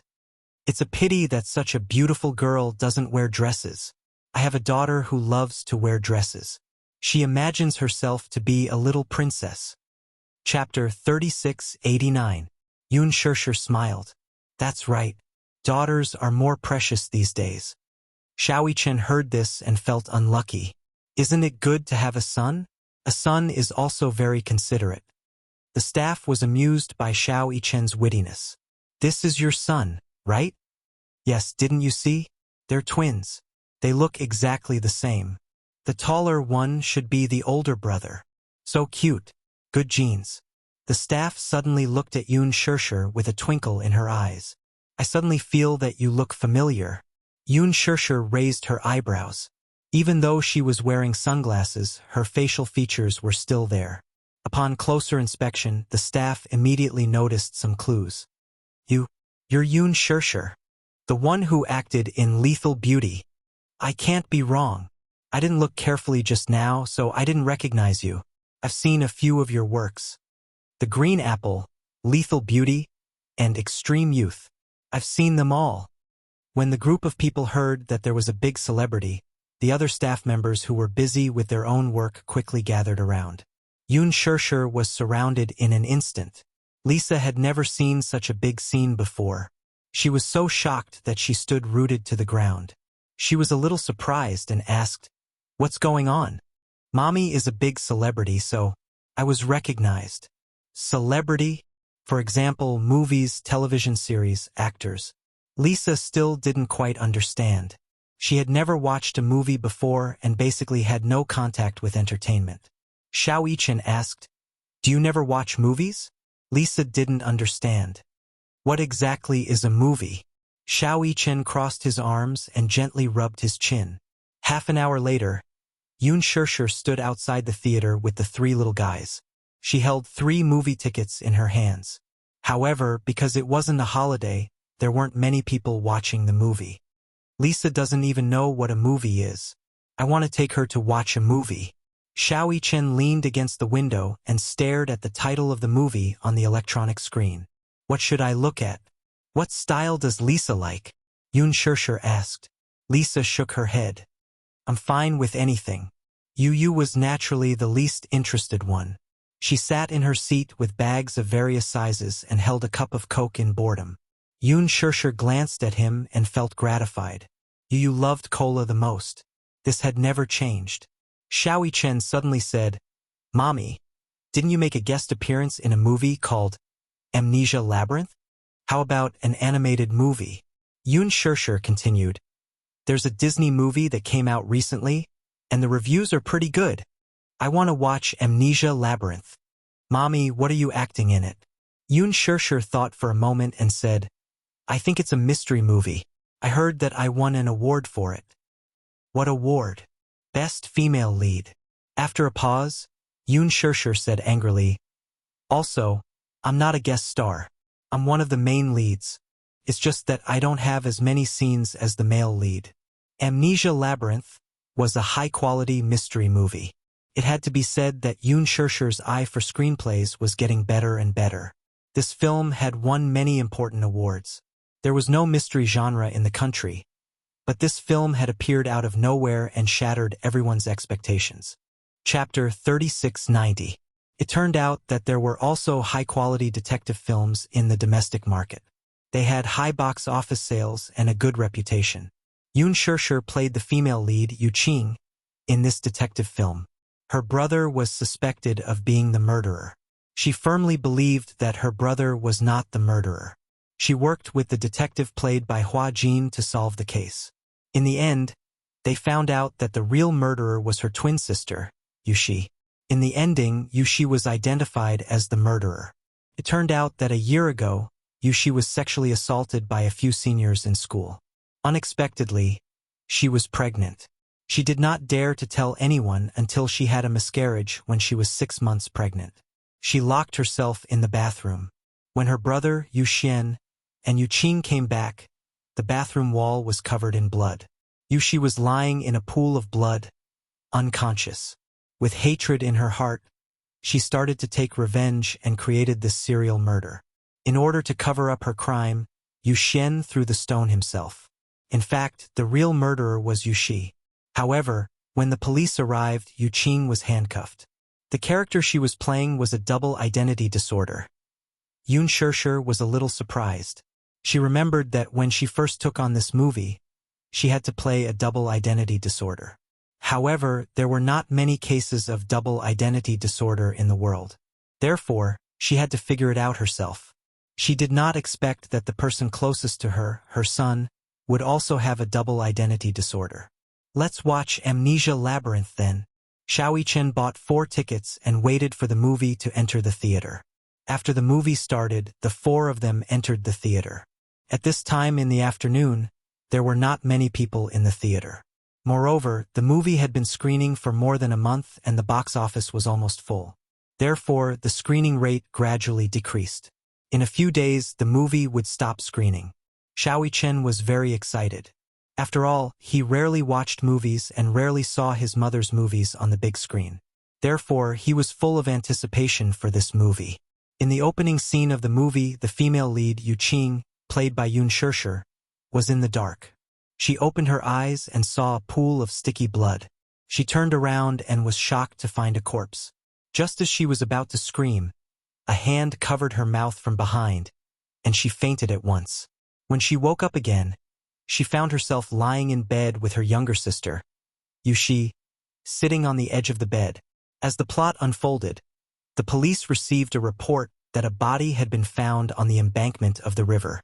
A serial murder case gradually surfaced. The plot was intertwined and the scenes were brilliant. There were no superfluous special effects, but the rhythm was just right. Wuxia had amnesia. Parts of her memory palace were often missing. Yun Shishir remembered the scene clearly. When she left the library and returned to the dormitory, she realized that the sky had suddenly darkened. When he left the library, it was still morning. However, when he stood at the entrance of the dormitory and looked up again, the sky had suddenly darkened. After asking her roommates, she found out that today was September 10th. But she remembered reading the newspaper in the library on the morning of September 7th. The memory in between had completely disappeared. Chapter 3691. However, when she passed through a small alley and rushed out of the alley, it was already dusk the next day. Her memory was distorted like a maze. What's going on? Xiao Yichen's curiosity was piqued. It looks like a fantasy film. Yu furrowed his eyebrows but didn't say anything. He suddenly said, "This is a memory loss." Yun Shishir looked at him with a complicated expression. "Do you understand?" "Yes." Yu didn't know the plot and continued, "Mommy's character must have a split personality." Yun Shishir was stunned. The first personality and the second personality don't know about each other's existence. Wuxia's memory loss isn't actually a case of amnesia. It's just that during that period, her second personality woke up and took over the body. Hence, the first personality didn't have the memory of that period because it was another personality in the body at that time. After a pause, Yu continued, "Actually, I'm guessing that Wuxia doesn't have a sister. Her twin sister, Wuxia, is her second personality. Without Wuxia, the real victim of sexual assault is Wuxia herself. The murderer she's been looking for is actually herself. Hence, when she committed the murder, the personality in her body was Wuxia and she didn't know about it at all. Hence, she doesn't know the truth." Yun Shishir widened her eyes in shock. Halfway through the movie, everyone firmly believed that Wuxia was the real murderer. Without any hints from the plot, Yu could accurately tell the core of the story. That was because Yu really had a split personality. He understood the subtle relationship between Wuxia and Wuxia. They were close, but they were enemies. At the end of the movie, in the mental hospital, the male lead, and Jia, played by Hua Jin, came to the ward. Wuxia sat alone on the bed, hugging her knees. He walked into the room and looked at her with heartache. The movie rewound. Turned out that Wuxia really didn't exist. Back then, because of the sexual assault, because of the twisted hatred and despair, the originally cowardly Wuxia developed a second personality. The Wuxia she had always seen did not exist. Many times, when she spoke to Wuxia, in the eyes of others, it was as if she was talking to the air. Her brother thought that she had suffered too much and was sick. Actually, she wasn't sick. It was just that Wuxia had always thought that Wuxia was her sister and that she really existed. Back then, the one who was sexually assaulted and had a miscarriage in the bathroom wasn't Wuxia, but herself. The opening scene of the movie was when she switched from her second personality to her first personality. When she woke up and saw the corpse, she was the one who killed it. At that time, her brother happened to return home. When he saw this scene, he immediately rushed over, knocked her out, and personally disposed of the corpse. It was hatred that gave birth to Wuxia and his second personality. In the end, Wuxia finally pulled herself together and killed the second personality with her own hands. In the illusion, she picked up the dagger and stabbed it into Wuxia's chest. Wuxia disappeared. The second personality disappeared. At the end of the movie, Jie squatted down in front of Wuxia and hugged her tenderly. Chapter 3692. However, the three little rascals had serious expressions on their faces. Yu suddenly asked, "Mommy, can the second personality really be killed by the first personality?" Then, Yu suddenly asked in a serious tone. If, and I'm just saying if, the first personality of Yu wakes up in my body and kills me, will your heart ache? Yun Shirshir did not know how to answer. If I disappear, Mommy, will your heart ache? Could she bear to do that? Would she miss him? At the end of the movie, Yu Qing redeemed himself. Then, how could he redeem himself? Yun Shirshir hugged Yu tightly, and her heart ached for him. She suddenly asked, why can't they coexist? Just like in the past? Lisa was nervous when she heard this. She wanted to say something but stopped herself. When the four of them left the cinema, Yu looked a little down. Xiaoyichen saw this and immediately said, I'll go buy some milk tea. Mommy, wait for me here. As he spoke, he held Lisa's hand and walked towards the milk tea shop. Xiaoyichen, why did you choose this movie? Lisa complained as they walked. Xiaoyichen felt wronged and said, I've never seen this movie before. I don't know what the plot is. Lisa frowned when she heard this. Her expression was a little solemn. We can't let this drag on. It's better to put an end to it. How do we put an end to it? Xiaoyichen said angrily. Are we going to let you use two personalities kill each other? That's too cruel. There's no other way. It's impossible for two personalities to coexist. Sooner or later, he won't be able to take it. Not necessarily. In the past, you used two personalities coexisted. The situation you mentioned didn't happen either. It's different now. Lisa continued. In the past, Yu's second personality had always been suppressed by her first personality. Now, the second personality is in complete control, and the first personality is being suppressed very much. The two personalities have never coexisted before, and only one of them can suppress the other. Can you imagine Yu's two personalities coexisting? Xiaoyichen was stunned. Perhaps it will really be like in the movies. Lisa frowned and said, sooner or later, both personalities will collapse. Do you have the heart to do that? Xiaoyichen was speechless. He suddenly said, we can't make the decision for Yu. No matter what decision he makes, I will always be by his side. He then said to the waiter, for cups of pudding cheese. Lisa was silent for a while. She looked at Xiaoyichen's side profile and said calmly, actually, regardless of whether it's the first personality or the second personality, I also hope that Yu's two personalities can coexist peacefully. However, dual personalities are very rare. At the moment, there's no treatment for it. This is a little tricky. What about Alice? Does she not have a way to cure it? This is not a normal illness, so it can't be treated with any treatment. Alice doesn't know how to solve this problem. Xiaoyichen's heart sank when he heard this. Let's not talk about this for now. Xiaoyichen took the milk tea from the waiter and turned to leave. Lisa followed behind him and suddenly thought of something. What if we seal the second personality? We don't have to destroy the second personality. Chapter 3693. Xiaoyichen's heart ached as he said, it's the most painful thing to be trapped in a cage all day. When Lisa heard this, she frowned but did not say anything in the end. There was no such thing as empathy between people. This was because the needle was not inserted into one's body, so one would not know how painful it was. They were not Yu, so they did not know how painful it was for a person to be divided into two opposing personalities. When the four of them reached home, Yu locked himself in his room.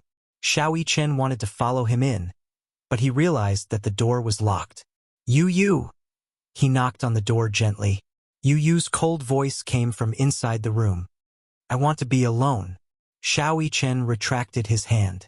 Lisa walked over and said softly, let him be alone. But he was like this when he was on Ashland Island. Sometimes he likes to lock himself in his room and isolate himself from the world. Xiaoyichen sighed. It was dark in the study room. The curtains blocked all the windows so no light could pass through. Yu lay on the sofa and looked at the ceiling. Then he slowly closed his eyes.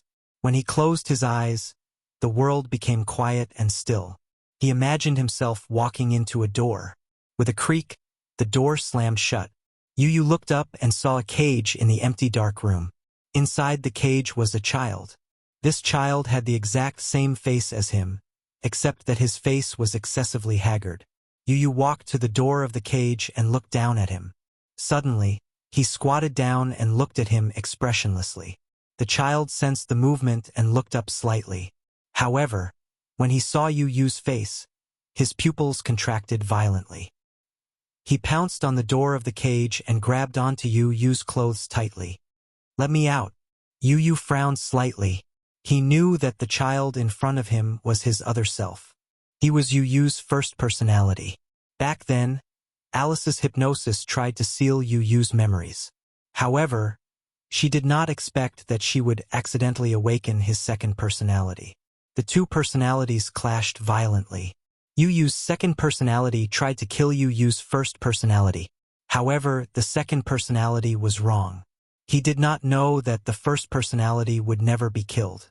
Although the second personality was in control of the body, he knew that sooner or later, this body would be replaced by the first personality. And he, too, would be like an abandoned, worn-out doll, sealed in a corner with dust. Or he would be killed by the first personality. "She wants to see you very much." Yu looked at the child in the cage and said, "In the end, I can't replace you. Sooner or later, you will take back control of this body. What doesn't belong to me will not be mine. You are the real Yu, and I am just a substitute that can't be considered a substitute." After a pause, Yu said calmly, "But before that, give me some time, okay?" Yu in the cage looked vigilant. "What do you want?" Yu did not want to say anything. Chapter 3694. "What?" "Return the body to him." The child in the cage was shocked. Yu stood up and curled his lips into a smile. He turned around and left the dark room. When he woke up from his conscious world, Yu opened his eyes and suddenly stood up. He walked to the floor-to-ceiling window and gently drew the curtains. At this moment, the sun was shining brightly. He seemed to have made up his mind. He clenched his fists and did not release them for a long time. At the Gu residence, Xiaobao leaned against the door and looked around. In the bedroom, Chu-Ho sat in front of the dressing mirror. Two makeup artists surrounded Chu-Ho. One was in charge of doing Chu-Ho's hair, and the other was doing the foundation on Chu-Ho's face. At the side, long gowns were hanging in the wardrobe, waiting to be tried on. Gu Jinglian stood in front of the wardrobe and compared a few gowns. He was obviously hesitant. Xiaobao tried to sneak in several times to peek, but he was kicked out by Gu Jinglian. The pitiful little guy could only lean against the door and peek. The makeup artist had just finished the foundation. She held Chu-Ho's chin and looked at her. No matter how she looked, she was envious. "Your facial features are so good. You look good no matter how you do it." They were in charge of trying on Chu-Ho's makeup. The wedding was imminent, but Chu-Ho did not seem to care about it. If Gu Jinglian had not forced her to take a day off, she did not know how long she would have delayed it. "President Gu, do you think the bride should wear a Chinese gown or a Western one?" Chu-Ho turned to look at the wardrobe and saw all kinds of different styles of gowns. There were different styles of wedding gowns, not to mention the Chinese dragon and phoenix gowns and the Han and Tang imperial gowns. Just the 7 to 8 meters long phoenix tail alone made her scalp tingle. Chu-Ho asked carefully, "Do I have the right to decide?" Gu Jinglian did not even look at her. "What do you think?" There shouldn't be any." "All right." Chu-Ho shrugged helplessly and sat down obediently. Gu Jinglian picked up a dragon and phoenix robe and imagined it. Then he made a solemn decision. "Chinese style. All right, how about I put on some peach blossom makeup?" The peach blossom makeup paired with the dragon and phoenix robe was absolutely stunning. Coupled with Chu-Ho's exquisite foundation, she must be very beautiful. Gu Jinglian didn't know anything about peach blossom makeup, so he said, "I only look at the effect." "All right." The makeup artists were trembling with fear, afraid that they would miss anything.